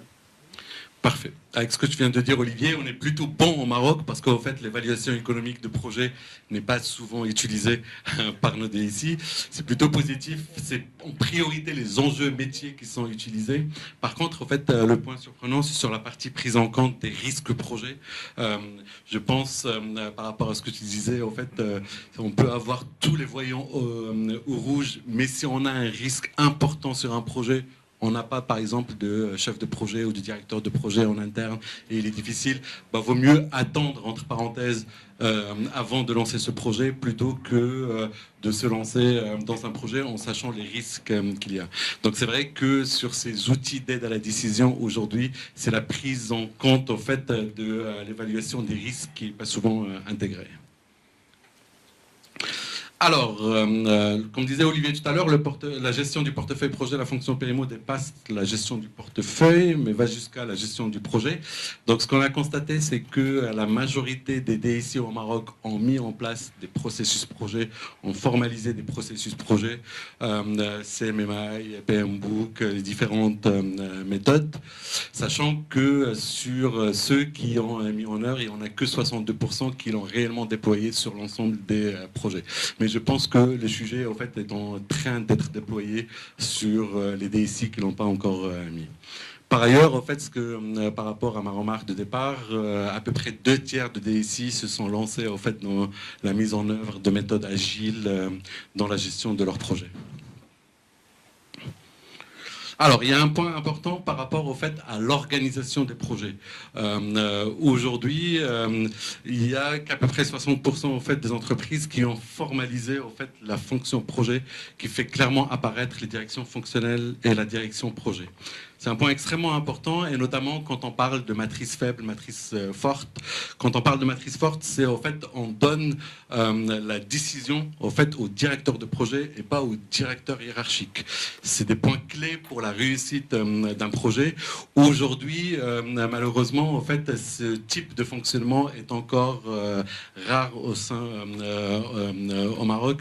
On a beaucoup en fait de chefs de projet qui sont détachés sur un projet, mais qui sont, vous avez envie de dire, pollués par leur management. On n'est jamais pollué par son management, Olivier. Mais c'est vrai que c'est pas quelque chose qui facilite en fait, la réussite du projet et l'avancement du projet de manière efficiente. Par rapport à ces problématiques d'organisation, quelques éclairages un peu externes à l'étude, pour vous donner un peu ce qui bouge aujourd'hui dans les réflexions autour des organisations. Il y en a une qui est sur le fait de la hiérarchie, du poids de la hiérarchie. Il y a un bouquin, je vous conseille à la lecture, qui s'appelle « Les employés d'abord, les clients après », qui est super intéressant, qui a été écrit par un patron, pas par un consultant, par un patron indien d'une grosse boîte de services informatiques indien. Et où il explique que quand il a pris la direction de la boîte, il ne comprenait pas pourquoi dans son comité de direction, il n'y avait que des gens qui n'avaient jamais vu un client, et que tous ceux qui créaient de la valeur, qui étaient au contact des clients, il ne les voyait jamais. Et donc il est parti sur un principe de pyramide inversée et de renversement de valeur, en essayant de limiter au maximum toutes les fonctions support, hiérarchiques, etc. Le bouquin est assez intéressant parce que c'est pas de la théorie, c'est ce qu'il a mis en pratique dans sa boîte, et donc c'est assez intéressant. Et puis le deuxième mouvement, je ne sais pas s'il y a eu des expérimentations ici au Maroc, mais c'est quelque chose qui est assez à la mode en ce moment en France, qui est l'entreprise libérée. Et donc le principe de l'entreprise libérée, qui est effectivement de dire on enlève le patron. Tout simplement, hein, c'est-à-dire qu'il n'y a plus de patron et derrière on organise l'organisation autour de groupes autonomes qui sont en interaction les uns avec les autres. Ça ne veut pas dire qu'il n'y a plus de responsabilité, qu'il n'y a plus de décision. Au contraire, le poids des responsabilités est d'autant plus fort. Et c'est des approches qui sont assez intéressantes, pas du tout évidentes à mettre en œuvre. Souvent, ça déstabilise. Alors, le top management, généralement, est super content parce que, en gros, quand on leur dit vous arrêtez de faire juste du management, vous retombez dans l'opérationnel, ils sont super contents parce que ils refont des choses. D'accord? Ils se disent, ah, ça y est, je retouche la matière. Donc souvent, ça se passe très très bien pour le top management. Les équipes opérationnelles sont très contentes parce qu'elles vont pouvoir beaucoup plus s'exprimer. Et souvent, le problème est au niveau des couches intermédiaires de management qui sont coincées entre les deux et se sentent plus légitimes, etc. Donc en termes de gestion du changement, c'est pas évident. Et humainement, c'est assez intéressant parce que finalement, quand on regarde historiquement l'évolution de l'humanité, hein, c'est de prendre en compte finalement nos structures sociales. En gros, il y a deux stades en termes d'effectifs et vous devez le retrouver sur vos projets à passer. C'est autour de 15-20 personnes. C'est en gros dépasser la taille d'une famille où en dessous de ça, en effectif, en fait, on est capable de fonctionner en confiance. Il n'y a pas besoin de formaliser les choses. On est capable d'échanger de façon informelle et ça marche bien. Donc un petit projet, ça marche toujours bien parce que c'est en fait l'équivalent d'une petite famille. D'accord ? Et puis le deuxième stade qui est à peu près 200 personnes. Et 200 personnes, c'est à peu près la taille des tribus chasseurs-cueilleurs dans l'ère primitive humaine où on arrivait avec des règles sociales, là du coup, mais on se connaît les uns les autres. Donc on a un fonctionnement social. Au-delà des 200, comme on ne se connaît pas les uns les autres, on a une efficacité qui décroît. Et donc l'entreprise libérée est de revenir à des tailles où on arrive à fonctionner sans avoir besoin de cadres et de règles de fonctionnement complexes. Pour information, c'est en train d'être testé dans une filiale d'un de vos membres avec plutôt des résultats assez surprenants. Je dirais que le dernier point, on en avait parlé, c'était par rapport à la réalisation des bilans projets où, en fait, le sujet est vraiment important. On me fait signe qu'il nous reste 5 minutes, donc on va aller un peu vite. Le dernier point, c'est sur le tableau de bord projet, sur le processus projet. Là, j'étais un peu surpris, je vous avoue, en fait, sur ça, mais c'est plutôt une bonne chose. 2/3 des participants ont annoncé disposer de tableaux de bord projet qui leur permettent, en fait, de suivre la consommation de jour homme, les délais, les risques projets, les livrables. Donc c'est plutôt une bonne chose. Alors, l'utilisation des outils. La majorité en fait, des fonctions PMO déclarent utiliser des outils bureautiques. Il y a très peu de DSI qui ont mis en place des outils PPM intégrés pour plein de raisons. La complexité, et je l'ai bien vécu dans mon ancienne entreprise, on avait pas mal souffert sur la mise en œuvre en fait, d'un outil PPM intégré. Aujourd'hui, en fait, ces outils, que ce soit tout type d'outils, les Clarity, les EPM Online, les C-Format, l'ensemble des outils sont assez matures. Ils sont relativement chers, ils sont assez difficiles à mettre en œuvre, mais pour moi, le principal point clé, et je l'avais vécu, c'était en fait l'adaptation des processus et des équipes opérationnelles à l'utilisation de ces outils. Donc c'est pour ça que je conseille toujours à nos clients, en fait, c'est de commencer d'abord à travailler sur la formation des chefs de projet, sur des outils bureautiques, des petits workflows. On a besoin en fait d'un planificateur, un MS Project, un petit workflow pour gérer la demande et un outil de time tracking et de gestion de la capacité à faire avant de passer au fait à un outil intégré qui a bien évidemment sa valeur pour les DSI de taille importante. Même si on n'a pas beaucoup de retours d'expérience très positifs sur les outils complètement intégrés, hein, du fait de leur complexité, le rapport coût, rigidité, le fait de vouloir mettre dans le même outil de la gestion globale, de la gestion de temps, où là on est dans la micro-tâche, et de la planification, on a besoin d'agilité, c'est quand même mettre beaucoup de contraintes. Et aujourd'hui, l'optique d'avoir effectivement une séparation entre ces trois niveaux-là, avec une communication entre les trois niveaux, est certainement plus adaptée en termes de solutions aujourd'hui, de ce qu'on peut voir dans la nature. Théoriquement, on pourrait se dire un outil intégré, ça serait super. C'est vrai, ça fait rêver. Pratiquement, pour l'instant, j'ai pas vu vraiment de succès de déploiement. On posera la question à Sophia tout à l'heure, qui est une experte des outils PPM, qui pourra nous donner son éclairage. C'est intéressant ce point-là parce que justement, en fait, dans le dernier point sur les difficultés rencontrées par les équipes PMO, le premier point qui est ressorti, c'est l'outillage justement de la démarche. Il y a un deuxième point de difficulté, en fait, qui est le positionnement de la fonction et son acceptation au sein du métier. Olivier parlait au départ au fait, du positionnement de la fonction PMO pour qu'elle puisse avoir du poids, pour qu'elle puisse dire non, pour qu'elle puisse au fait, être un vrai acteur de la performance et de la compétitivité des entreprises. Et aujourd'hui, les PMO qui ont été questionnés déclarent au fait, c'est leur deuxième difficulté, c'est le fait d'être acceptés dans l'entreprise, que leur rôle soit reconnu à sa juste valeur. Donc voilà un peu les résultats de cette étude. si Saad, il y a des questions, des interventions, des... Merci Karim, merci Olivier pour ce... Oui.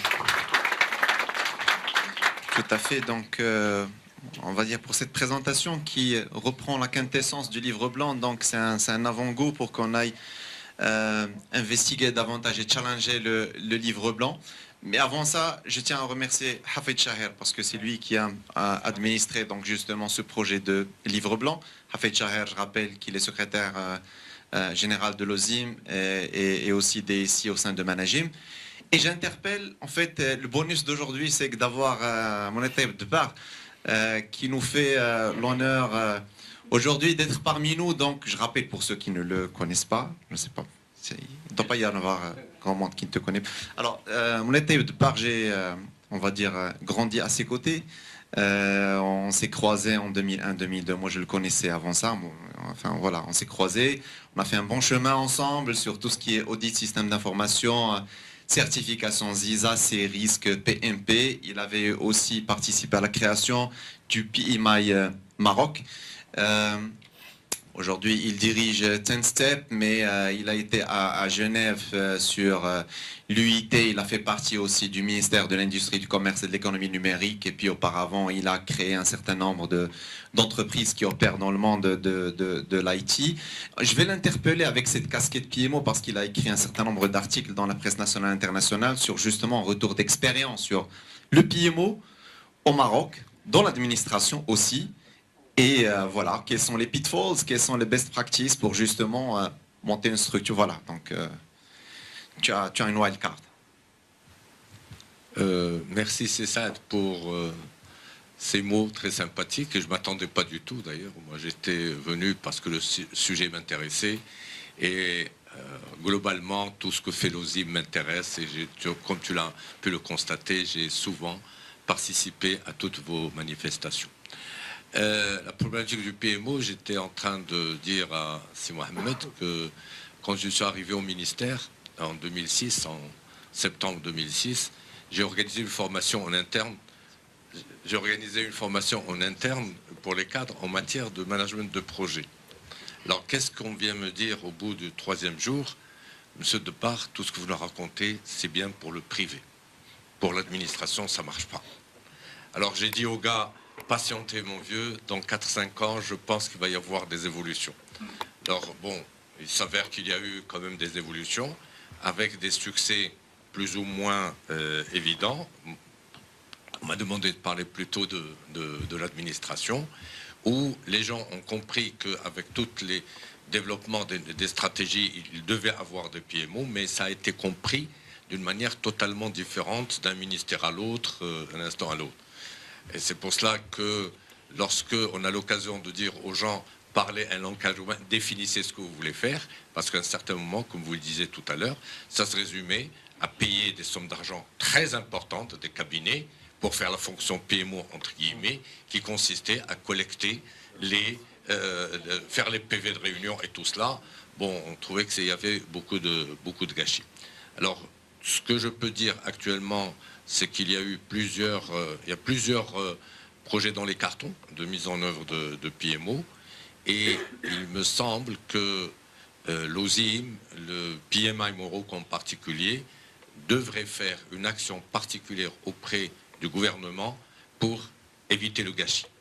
Et l'idée que j'avais suggérée au nouveau président, c'est de suggérer au chef de gouvernement de créer une structure transverse ou une structure qui existe pour être l'équivalent en Angleterre du bureau que vous connaissez tous, l'OCG, de mettre en place un certain nombre de bonnes pratiques très simples avec des méthodes simples pour pouvoir mettre en place des portefeuilles, etc., et pouvoir échanger et consolider l'ensemble pour avoir une situation. Parce qu'on ne peut pas, si on n'a pas de méthode, on n'a pas d'indicateurs, on n'a pas de remontée d'informations, on n'a aucune chance de pouvoir faire avancer les choses. Alors la dernière remarque, c'est un ministère, je préfère ne pas citer lequel, où il y a eu un gros marché. Non, d'ailleurs, j'ai 2 exemples. Il y a eu une agence qui avait lancé un appel d'offres pour mettre en place un PMO en 6 mois avec un budget de 7,9. Alors, bon, un simple calcul, prenez 7,9, prenez un taux journalier du consultant, j'ai trouvé qu'il fallait mettre 7 consultants à base de 10 000 dirhams sur les 6 mois pour à peine pouvoir consommer le budget. Alors bon, des fois, il y a des anguilles sous roche. L'autre, le cas ministère, c'est qu'ils ont mis dans la forme, c'était très bien, il y avait un PMO central, PMO régional pour la remontée d'informations. Et quand les gens n'avaient pas de système informatique, ils disaient, bon, c'est pas grave, prenez un petit fichier Excel, mettez les données, le projet Intel, où est-ce qu'il en est. Le plus important, c'est que le ministre veut un tableau de bord global où sont les projets. Faites ce que vous voulez en bas, pourvu qu'on ait quelques indicateurs, et en particulier pour certains projets particuliers, je préfère pas dire lesquels, pour lesquels il reste de se faire taper sur les doigts. Merci. Super. Très bien. Je crois qu'on va donner la parole à la salle, en fait, que ce soit pour nos deux consultants ou pour Moulay Tayeb. Voilà, donc la parole est donnée à la salle pour des questions. La première question est toujours très difficile à poser. J'aimerais avoir l'éclairage de Sophia El-Wali sur la partie outillage, notamment. Sophia a mis en place dans plusieurs environnements des outils PPM intégrés. Par rapport à ce qu'on disait Olivier et moi, ce serait intéressant d'avoir ton retour d'expérience sur la mise en œuvre, au fait, de ce type d'outils. Bonjour à tous. Donc, comme a dit Karim, ça fait combien de temps? Ça fait 8 ans dans le PMO, à peu près 9, et dont 5 dans l'intégration d'outils PPM. Et principalement à Paris avant de revenir à Casablanca. Et c'était principalement des banques et assurances. Donc il y a différents types d'outils PPM. Je ne sais pas si vous savez, si vous en avez déjà croisé. S'il y a Project Server Microsoft, c'est un des principaux. Il y a aussi Clarity.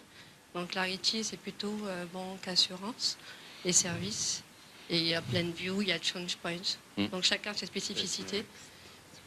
Et au Maroc, moi je viens de revenir il y a un an, j'ai noté quand même dans le milieu bancaire qu'il y avait quand même des mises en place récemment d'outils PPM. Principalement c'est sur Project Server. Et bon, la BMCI qui est une filiale de la BNP, donc c'est du Clarity. Et bon, mais après, c'est vrai que dans le télécom, je n'ai pas d'idée sur le télécom ici au Maroc. Mais je sais qu'Orange, ils ont Clarity. Enfin, chaque secteur d'activité choisit son outil. Après, une fois qu'on met en place un outil, c'est bien, sauf qu'il faut ensuite le faire adopter, le faire accepter. Et donc, ça passe par une formation et un accompagnement. Donc, comme vous disiez, il y a aussi bien les indicateurs, c'est bien de faire une extraction et d'utiliser Excel. Mais il faut aussi savoir ce que c'est qu'un reste à faire. Qu'est-ce que c'est juste ça, juste le reste à faire, au moins, le consommer, tout le monde sait ce que c'est. Et aussi savoir aussi l'utiliser. Et donc le PMO doit savoir l'utiliser, doit avoir la maîtrise et la transmettre ensuite auprès des chefs de projet. Il ne faut pas oublier que le PMO, vous l'avez dit tout à l'heure, il ne faut pas oublier, c'est vrai que peut-être sur 5 personnes, tout le monde fait des indicateurs, mais il faut au moins laisser une personne dans ce rôle-là de coaching, d'accompagnement pour les chefs de projet, parce que si un jour on veut responsabiliser les chefs de projet, il faudrait aussi leur enseigner, leur apprendre. Voilà. Et c'est tout. Merci Sophia.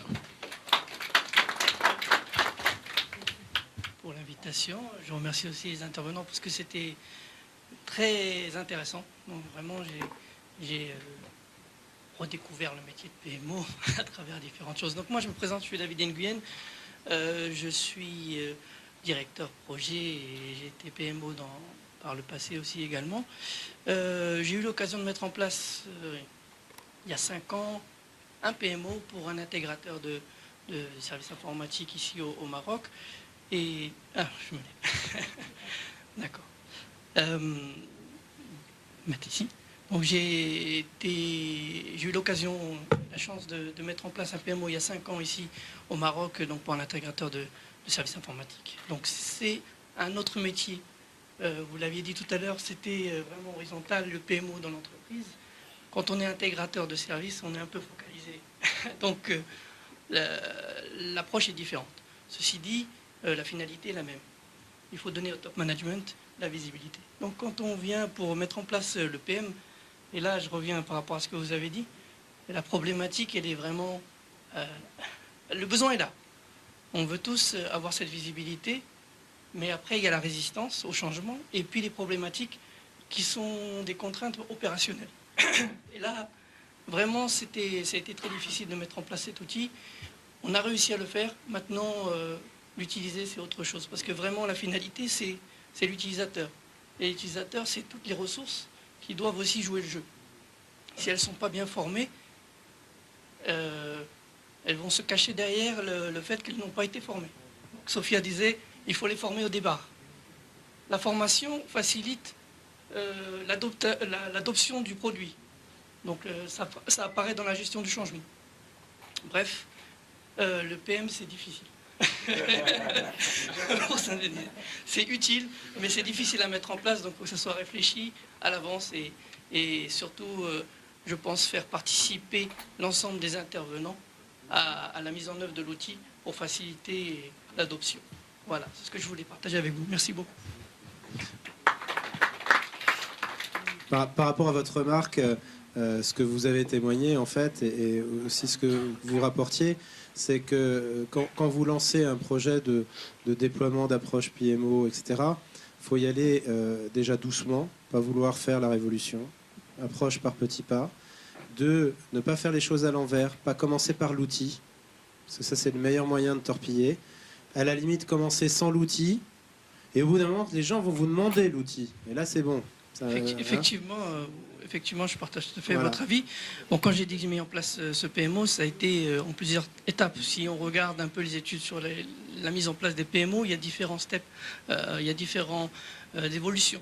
On est parti d'un PMO tactique jusqu'à managérial, enfin stratégique. Et vraiment, on est même en termes d'organisation. Au départ, c'était sur une BU, et après, on l'a mis transverse. Donc, il y a effectivement des évolutions, des étapes à franchir. Et l'outil, s'il n'est pas là, il faut le mettre en œuvre parce qu'au fur et à mesure, effectivement, ça devient indispensable pour la décision. Donc on l'a mis à la fin, en fait. On l'a mis à la fin parce qu'il fallait donner de plus en plus d'éléments de décision au management. Et seul le cost management, enfin ce dont vous avez parlé tout à l'heure, peut donner ce détail d'information. Mais encore une fois, il faut que tout le monde joue le jeu. Pour avoir l'information, il faut qu'elle soit saisie, il faut qu'elle soit là. Donc, voilà. Je reviens juste sur l'analogie, ce que vous avez fait entre l'industrie et le secteur financier. C'est la même chose. La fonction PMO actuellement, c'est vrai qu'il y a des challenges, c'est vrai que c'est pas facile à mettre en place, c'est réaliste, c'est faisable, ça a été fait effectivement en France, mais ça souffre aussi d'une image. C'est que là, actuellement, le PMO, c'est la personne qui, comme vous l'avez décrit, qui collecte les données et qui fait des tableaux de bord jolis, sexy, etc. Et ça s'arrête là. Moi, je me dis, si cette image-là, c'est la même chose qui a été fait pour la qualité, où effectivement, l'audit qualité, c'est des gens qui viennent contrôler, qui viennent juste chercher la bête noire, c'est ça, et que ce qui a permis aussi à la qualité de devenir un élément indispensable dans une entreprise, c'est non seulement les réglementations, parce que maintenant là, les entreprises doivent il y a la conformité par rapport à des standards de qualité, et aussi le changement de mentalité, qui est encore difficile, que ce soit en France ou au Maroc, en Europe en général, c'est que montrer les gens, accompagner les gens, et ne plus être dans la définition standard, ce qui s'appelait l'image de la qualité, qui est le contrôle. C'est clair. Enfin, pour le PMO, le côté collecte de chiffres et tableau de bord, faut vraiment essayer de limiter ça au maximum et se déplacer sur la partie valeur ajoutée. Il faut sortir de la caricature parce que vraiment, ça n'a pas de valeur ajoutée, sincèrement. Donc ça, il faut vraiment limiter, essayer d'automatiser avec des choses très simples et vraiment pas être dans ce rôle-là. Et ensuite, ce que vous citez là, sur la posture, finalement, que ce soit du responsable qualité ou du PMO vis-à-vis des opérationnels, là, on parle en fait d'un changement d'organisation et de mode d'organisation. Ce que vous êtes en train de décrire là, c'est en gros la différence entre moi, ce que j'appelle l'entreprise format période industrielle 19e, 20e siècle, taylorienne, où, en gros, si vous faites l'histoire de l'économie, il y a eu 3 grandes périodes. La période primitive de l'homme des cavernes qui avait ses cailloux, il produisait peu d'éléments très simples, pas d'organisation du travail nécessaire. Ensuite, on est arrivé, je dirais, dans une période où on a produit un faible nombre de produits avec un degré de sophistication important. C'est la période de l'artisanat. Donc si vous prenez, je dirais, l'Europe occidentale, ça va de la Renaissance jusqu'à la Révolution française. Si on vient dans vos pays, ben, on gagne 2 siècles parce que le niveau d'avancement était beaucoup plus important en termes intellectuels, technologiques, etc. Et si vous allez en Chine, vous regagnez encore quelques siècles, puisqu'en fait, la Renaissance, en fait, le chemin, il est parti de Chine, il est venu par l'actuelle Syrie, remonté par chez vous, remonté par l'Europe, par les foires, jusqu'à l'Allemagne, par les foires. Donc ça, c'est la période artisanale où on était dans une organisation du travail où il n'y avait pas les quantités, donc il y avait le maître au sens de celui qui maîtrise le geste, l'apprenti qui apprenait le geste, et on était dans une transmission et une organisation du travail qui n'était pas hiérarchique. Le maître n'était pas le chef de, mais celui qui maîtrisait, donc on avait son respect parce qu'il maîtrisait, et on apprenait par le geste. Et puis il est arrivé quelque chose qui est l'avènement des volumes. Et les volumes faisaient qu'on ne pouvait plus travailler de façon artisanale. Souvent, on dit d'ailleurs, tu travailles de façon artisanale, c'est vu négativement. Ça aussi, il faut le casser, ça. C'est faux. Aujourd'hui, il y a encore beaucoup de choses, y compris dans des industries de haute technologie, où l'organisation du travail est artisanale au sens de l'apprentissage du geste. Si vous rentrez dans une forge, il faut 15 ans pour former un forgeron. Sinon, il casse l'outil, vous voyez, pour qu'il soit autonome. Donc, il y a encore des métiers où on est artisanal, au sens noble du terme, de l'apprentissage du geste. Je ferme la parenthèse. Donc quand on arrive dans l'ère industrielle, donc en gros fin du 18e, tout le 19e et le 20e, on arrive dans une période où par les volumes, on est obligé de structurer avec beaucoup de personnes. Et pour régler ce problème-là, c'est concomitant au siècle des Lumières, donc l'avènement des sciences et notamment des mathématiques. Et on a inventé un truc bizarre, il y en a peut-être dans la salle, moi j'en suis un, c'est l'ingénieur. Ça n'existait pas l'ingénieur avant. Hein. Donc on a créé l'ingénieur à ce moment-là. Et donc, avec un concept un peu curieux, qui est de dire on va séparer 2 choses qui étaient dans la même tête avant, on va séparer celui qui pense et celui qui fait. D'accord ? Et si vous résumez toute l'organisation de nos structures aujourd'hui, c'est juste issu de ça, en fait. Le taylorisme, c'est ça. Il y en a un qui pense, et comme il utilise les maths, c'est forcément exact. Donc, quand il a fait une gamme opératoire, il dit il y a tant de temps standard, il a raison. Quand on dit que telle opération, quand il y a un coût standard, on doit le respecter. Donc voilà, il y a quelqu'un qui a pensé de façon exacte quelque chose. Et puis derrière, toute l'organisation doit se conformer à ce qui a été défini par quelqu'un qui a bien pensé. Sauf que on voit que ce modèle, il est complètement usé aujourd'hui. Par rapport à ce que j'ai dit tout à l'heure, l'évolution de l'économie. En gros, depuis 50 ans, le lean management, par exemple, est clairement un courant qui est anti-taylorien, puisque le lean management, c'est écouter celui qui fait, qui a un problème, et plutôt que lui taper dessus, dire, bah, en fait, si tu fais mal, c'est pas parce que tu fais mal ton travail, il n'y a personne. Hein, c'est le rêve comme quoi les ouvriers ou les employés font mal leur travail sciemment, à part quelques cas pathologiques, mais là c'est l'hôpital. Quand on travaille, l'être humain est fait comme ça, il essaye de bien faire. Tout le monde. D'accord ? Donc une fois qu'on a compris ça en tant que manager, quand quelqu'un fait quelque chose de mal, quand il fait une erreur, c'est pas parce qu'il veut faire une erreur, c'est parce que l'environnement du travail l'amène à faire cette erreur-là. Et donc le lean management, c'est complètement ça. C'est on renverse le truc, on remet en cause cette théorie qu'on a déterminé un mode de travail tout à fait exact et parfait. Et donc aujourd'hui, cette théorie qui est arrivée, en fait, ça a été Monsieur Deming a inventé ça un peu avant la Seconde Guerre mondiale, l'a déployé chez Toyota, c'est le toyotisme, et ça se répand aujourd'hui dans le monde des services. Préfigure la mutation qu'on doit vivre aujourd'hui, c'est-à-dire que le monde industriel, l'organisation industrielle de nos entreprises, c'est fini, ça ne peut plus marcher parce que c'est compliqué et on est dans un monde complexe. Tout à l'heure, on a parlé de côté connexion géographique, de secteur d'activité, etc. Tout est lié à tout.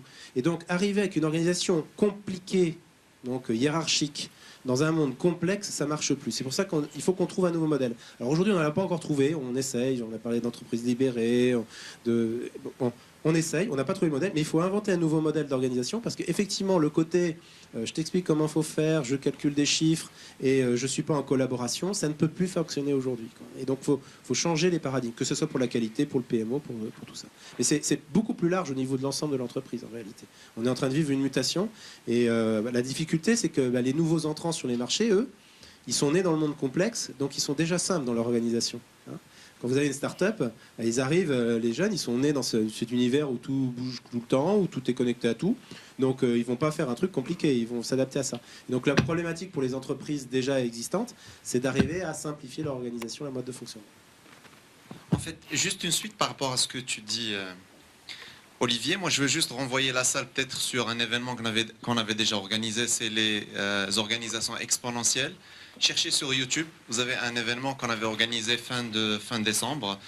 Ça vient de la Silicon Valley, ça n'a pas encore été francisé, enfin, ça n'a pas encore été, on va dire, expérimenté dans le vieux continent, mais cherchez sur YouTube, Exponential Organization, c'est quelque chose dont on avait parlé. Donc l'un des attributs, c'est le holacracy dont tu as parlé. Je remets le micro à la salle. Oui, Rabia. Merci. Donc, je suis Madame Rabia Amraoui, enseignante-chercheur à l'INPT, l'Institut national des postes et des communications qui relève de l'ANRT, l'Agence nationale des réglementations des télécommunications. Je remercie le ZIM par rapport à la qualité des thèmes et qualité d'experts. Donc, alhamdoulilah, vous allez encore nous gâter par rapport à d'autres thèmes, ça j'en ai sûr. Et moi, j'ai deux questions. Et la première, c'est par rapport au système d'arbitrage, parce que c'est vrai que la difficulté par rapport à la gestion d'un portefeuille, à un moment donné, c'est décider quelle est la priorisation des portefeuilles de projet et comment rendre les choses subjectives un peu objectives. Parce qu'un avis, une décision, bien un avis, ça dépend du contexte, ça dépend de mon métier, ça dépend de plusieurs paramètres en tant que silo, en tant que vertical. Maintenant, comment je peux, en associant, bien, il y a normalement un débat pour travailler sur la priorisation de portefeuille, comment rendre les critères, c'est pas les critères, la manière avec laquelle je vais décider, un peu objectif. Et lorsque je dis objectif, c'est un peu, parce que quand même, on ne peut pas la rendre objectif à 100%. Ça, c'est un. Deux, il y a une chose que je trouve qui est très intéressante. Vous l'avez parlé au niveau d'IEL pour garder la valeur d'un projet et pour garder son alignement. Mais en fin de compte, lorsqu'on met en place le portfolio, quelle est la valeur réelle du projet lui-même? Est-ce qu'il est toujours aligné avec la stratégie? Vous avez dit que 3 ans, 4 ans, c'est beaucoup. La stratégie change. Peut-être il y a beaucoup de paramètres qui entrent en vue. Donc, on est dans un monde agile. Là, on définit une valeur stratégique du projet global. Au cours du temps, on se rend compte que peut-être il n'y a pas de valeur. Et s'il y a encore la réalisation du projet lui-même à la fin, est-ce que vraiment le produit il est aligné? Alors là, c'est un grand... moi, personnellement, j'aimerais bien savoir l'expérience que vous avez eue pour avoir cette réponse. Et surtout par rapport à la dernière, c'est par rapport à comment mesurer tout ce qui est immatériel. La création de valeur, on vient de le dire, mesurer pour bien contrôler, je suis tout à fait d'accord. Et comment peut-on mesurer tout ce qui est immatériel? Et pour justifier la création de valeur, ce sont des sujets qui m'inquiètent. Même en test de recherche, voilà, je m'inquiète. Olivier, je raconte juste une anecdote et je te laisse intervenir. Quand j'ai pris mon poste, en fait, dans mon ancienne entreprise, en fait, il n'y avait pas de portefeuille projet. En fait, on empilait les demandes métiers et en fait, il y avait une surenchère, une inflation des budgets. Donc, on avait décidé de mettre en place de manière très rapide, parce qu'on était en période budgétaire, une première ébauche d'un portefeuille de projet. Et on avait demandé aux métiers dans les fiches de demande qu'ils devaient remplir de nous donner en fait une priorité eux-mêmes de leurs demandes. 1, 2, 3, 4. Donc on a réuni l'ensemble des fiches, on a consolidé. Bien évidemment, le budget était 4 fois que le budget d'investissement. Les demandes étaient 4 fois plus élevées que le budget d'investissement privé. Donc ce qu'on a fait, on a mis les 3 et 4 à la poubelle et on a dit on commence les réunions d'arbitrage sur les 1 et 2. Donc ça, c'était la première année. La deuxième année, on leur a demandé la même chose. Toutes les demandes étaient en 1. Donc en fait, ce qui a nécessité la mise en œuvre au fait de méthodes un peu plus avancées dont on a parlé tout à l'heure et laisse Olivier compléter la réponse. Alors pour essayer de répondre à votre question sur comment rendre un petit peu plus objectif, et comme vous le disiez, il ne faut pas se mentir. À la fin, ça reste un processus décisionnel qui n'est pas mathématique. Et je pense qu'une grosse erreur, et notamment c'est celle qu'on fait, et ce que j'ai essayé d'illustrer sur la partie coût, c'est qu'en prenant des choses qui sont très quantitatives, en réalité, on manipule les chiffres. Il y a un petit dicton qui dit qu'il n'y a pas de chiffres qui mentent, mais il y a des menteurs qui chiffrent. Donc, à garder celui-là. Là-dessus, si vous voulez avoir une vision la plus objective possible pour pouvoir prendre une bonne décision, moi je crois beaucoup à l'augmentation du nombre de critères. C'est-à-dire plutôt que de dire je vais prendre trois gros critères et puis je vais me baser là-dessus, ben là vous avez un risque maximum. Parce que si les dés sont pipés sur ces quelques critères clés, vous allez prendre une mauvaise décision. Si vous multipliez, vous déclinez le nombre de critères, vous allez, en termes de complexité, arriver sur des choses plus simples qui, si même elles sont juste de dire un peu beaucoup passionnément et que c'est pas un chiffre et que c'est pas calculé, on va pouvoir les challenger une à une pour se dire est-ce qu'on est d'accord autour de la table que la note qu'on a mise sur le projet, sur ce critère-là, il est à peu près aligné, moyennement aligné, pas du tout aligné. Et parce qu'on est, si vous prenez des choses très génériques, c'est compliqué de se positionner. Si on descend dans l'arbre de décision, on dit bah non, attendez, tel critère, je le décompose en 3 critères. Sur chacun des 3 critères, ça va être déjà plus facile de donner un avis objectif. Et ensuite, c'est pas difficile, vous prenez du recul et puis vous regardez s'il y a beaucoup de points verts ou beaucoup de points rouges et ça vous donnera la tendance. Et je pense que voilà, pour fiabiliser le processus de décision, de descendre dans le nombre de critères et d'arriver à les décliner pour élargir le spectre est une bonne façon de faire. Et ça me fait le pont vers la deuxième partie de votre question sur toute la partie immatérielle. Sur la partie capital immatériel, peut-être vous avez suivi les travaux qui ont été menés sur la notion de capital immatériel, qui ont été menés avec le ministère des Finances et de l'Industrie à Bercy.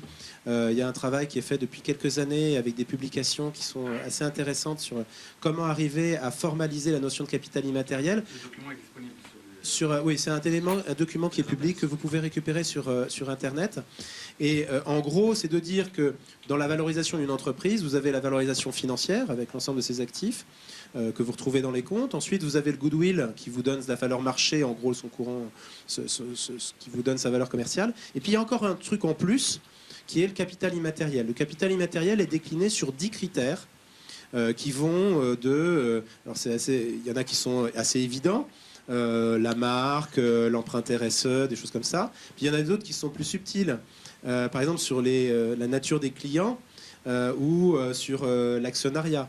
C'est loin d'être idiot parce qu'en fonction de votre actionnaire, le capital immatériel de l'entreprise change. Si vous avez un actionnaire qui cherche juste à faire des gains financiers pour vous revendre dans 3 ans ou un actionnaire familial qui vise à transmettre un patrimoine, vous voyez bien que l'impact sur les décisions de l'entreprise va être très fort.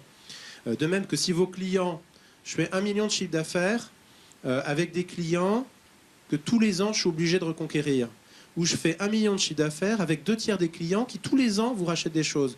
Le même million de chiffre d'affaires n'a pas la même valeur.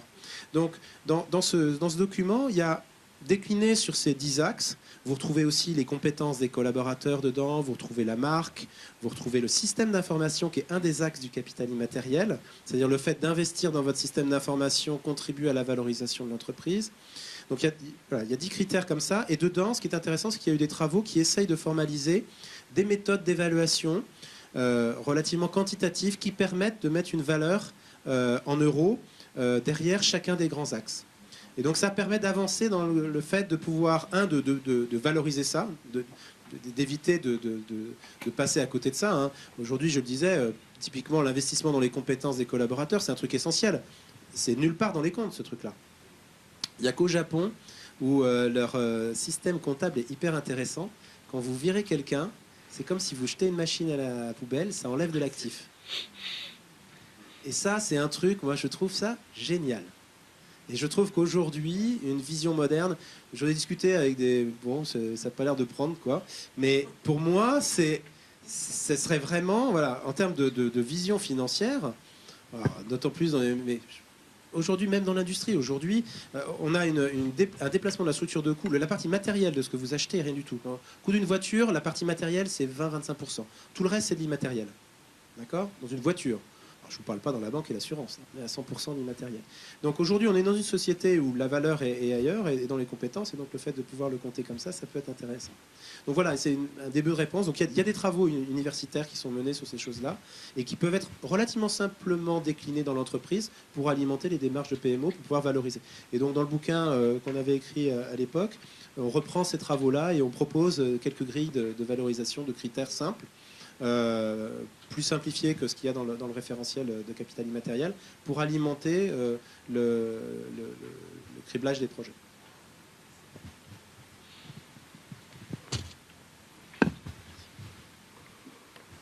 Merci. Tout d'abord, je tiens à vous féliciter pour la qualité de cette présentation. Malheureusement, je n'ai pas eu l'occasion d'assister depuis le début de la présentation, mais j'ai quelques interrogations, quelques commentaires, quelques interrogations, si vous pouvez nous éclairer davantage sur la base de cette enquête que vous avez menée. Tout d'abord, personnellement, je crois que l'intégration, bien l'appropriation d'un PMO au sein d'une structure est conditionnée, à mon sens, par sa corrélation, bien son intégration avec le processus de planification stratégique au sein de l'entreprise. Une fois qu'il est déconnecté, à mon sens, il devient juste, comme vous l'avez bien exposé, un outil de la décision, mais il ne contribue pas réellement dans l'élaboration de la stratégie, où il n'est pas, par conséquent, fortement corrélé avec le déploiement de la stratégie. À mon sens, il doit être un levier, un acteur dans le déploiement de la stratégie, que ce soit sur la partie de l'amélioration des opérations, que ce soit en termes de l'automatisation, ou bien de la création de la valeur. Et principalement, j'observe dans le terrain qu'il y a cette un peu... Je ne dirais pas cette dichotomie, il n'est pas fortement corrélé avec le processus de planification stratégique. Concernant quelques questions que je souhaite, si vous pouvez m'éclairer, c'est déjà par rapport à cette... Vous avez parlé tout à l'heure de la cohabitation entre les méthodes agiles et les méthodes, je dirais, entre guillemets, normées. Comment vous arrivez, comment de manière générale optimiser au quotidien, au sein d'un PMO, entre la cohabitation de son règle, qui parfois n'ont pas le même processus de prise de décision, ni la même approche en termes de déploiement. La deuxième question, c'est en termes de... je suis très sensible à la création de la valeur. Comment déjà en amont défendre la mise en place d'un PMO au sein d'une structure? Je parle notamment d'un ROI. Est-ce que vous avez des expériences ou bien des modèles qui sont implémentés? Et sa valeur ajoutée n'est pas à démontrer, mais parfois on a besoin quand même de chiffrer et de présenter, que ce soit sur la partie qualitative ou bien quantitative. Et en matière même pour les structures qui ont mis en place des PMO, parfois on est amené également à réfléchir et à mettre en place quelques KPI, à l'instar d'autres activités. Quels sont d'après vous les meilleurs KPI qui vont nous permettre de mesurer l'efficacité d'un PMO déjà mis en place? Merci.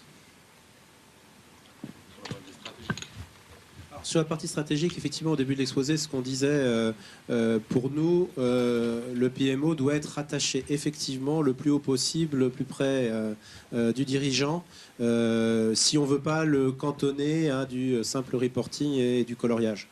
Donc clairement, ça veut dire qu'il doit être rattaché à un niveau décisionnel d'une part, et il doit être staffé avec des profils expérimentés, respectés avec du charisme.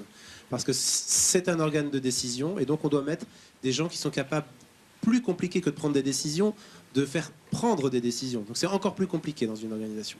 Donc on doit vraiment, normalement, on devrait avoir à ces postes-là des gens qui ont une belle expérience, le respect de leurs confrères, et une vraie capacité à pouvoir prendre des décisions qui ne font pas plaisir. Ça, c'est le premier point. Sur le volet méthode agile, ce qu'on voit beaucoup dans un certain nombre d'entreprises, c'est d'abord de mettre en place une grille d'affectation, de décision de passer à l'agile.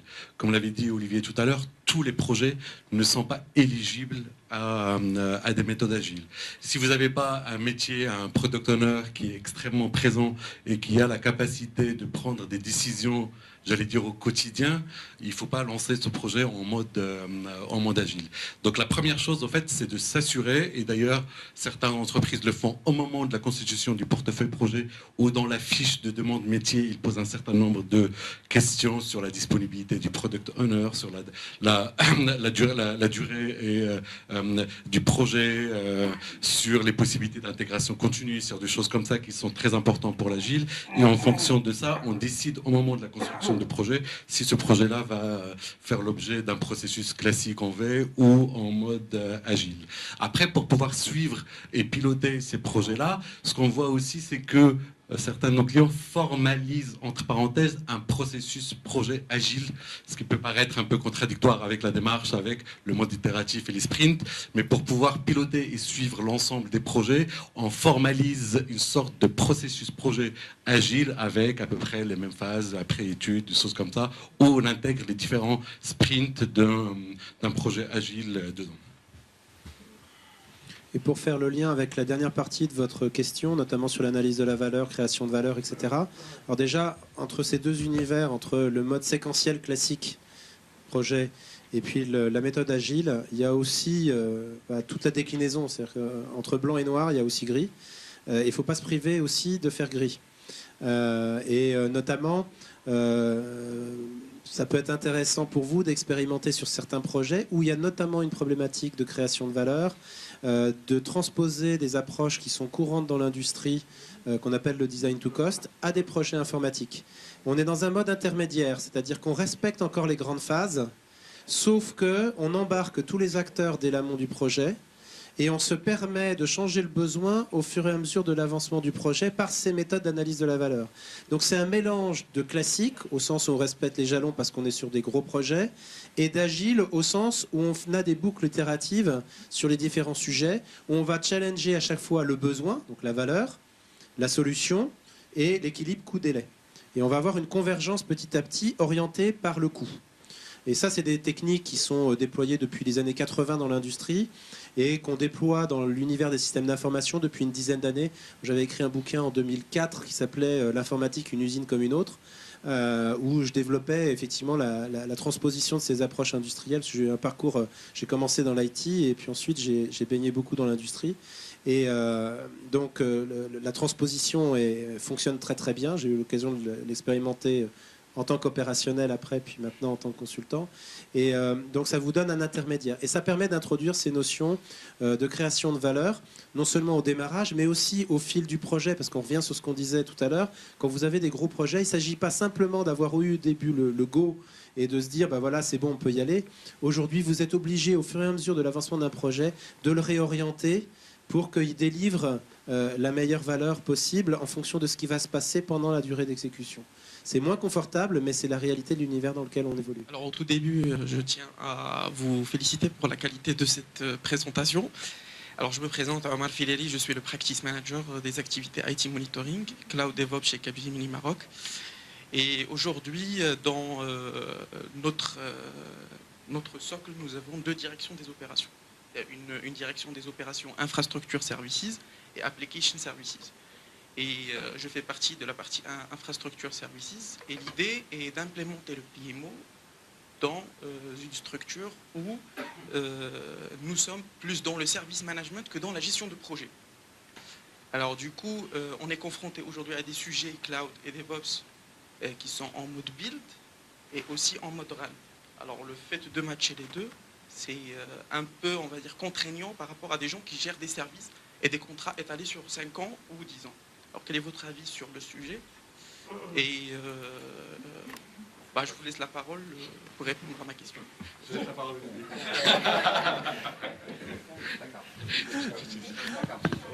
Alors, quand vous êtes dans cette situation à cheval finalement entre une problématique récurrente et une partie projet, sachant qu'il faut voir qu'avec les nouvelles technologies, on commence à avoir une zone de flou entre les deux.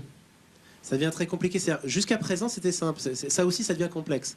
Avant, il y avait les projets, puis il y avait la prod. Puis la prod, on savait ce que c'était, parce qu'on avait les machines là, et puis on savait. Aujourd'hui, petit à petit, cette problématique de confusion des genres que vous vivez dans votre périmètre, ça va être de plus en plus courant.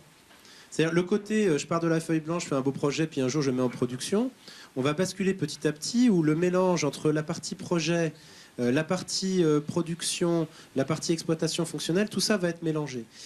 Moi, ma préconisation par rapport à ça, c'est de remettre de l'ordre dans tout ça par le modèle de costing.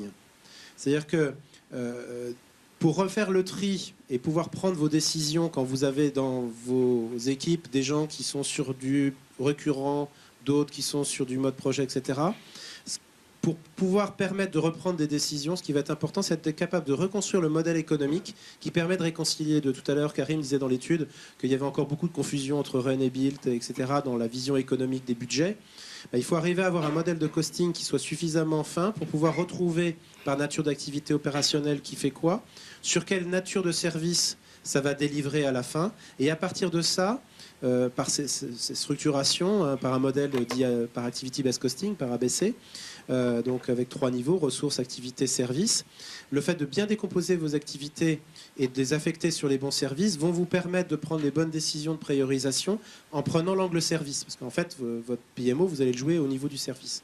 Et donc quand vous avez un mélange de styles comme ça, je pense que c'est par le modèle économique que vous allez pouvoir l'appréhender. Et derrière, traiter par le coût des services vos priorisations, vos décisions de dire je vais faire comme ça, plutôt comme ci ou comme ça en termes de priorisation. Mais ça, c'est un sujet qui va être complètement d'actualité. Ça va être de pire en pire, hein, ce mélange de styles, de fondre les barrières.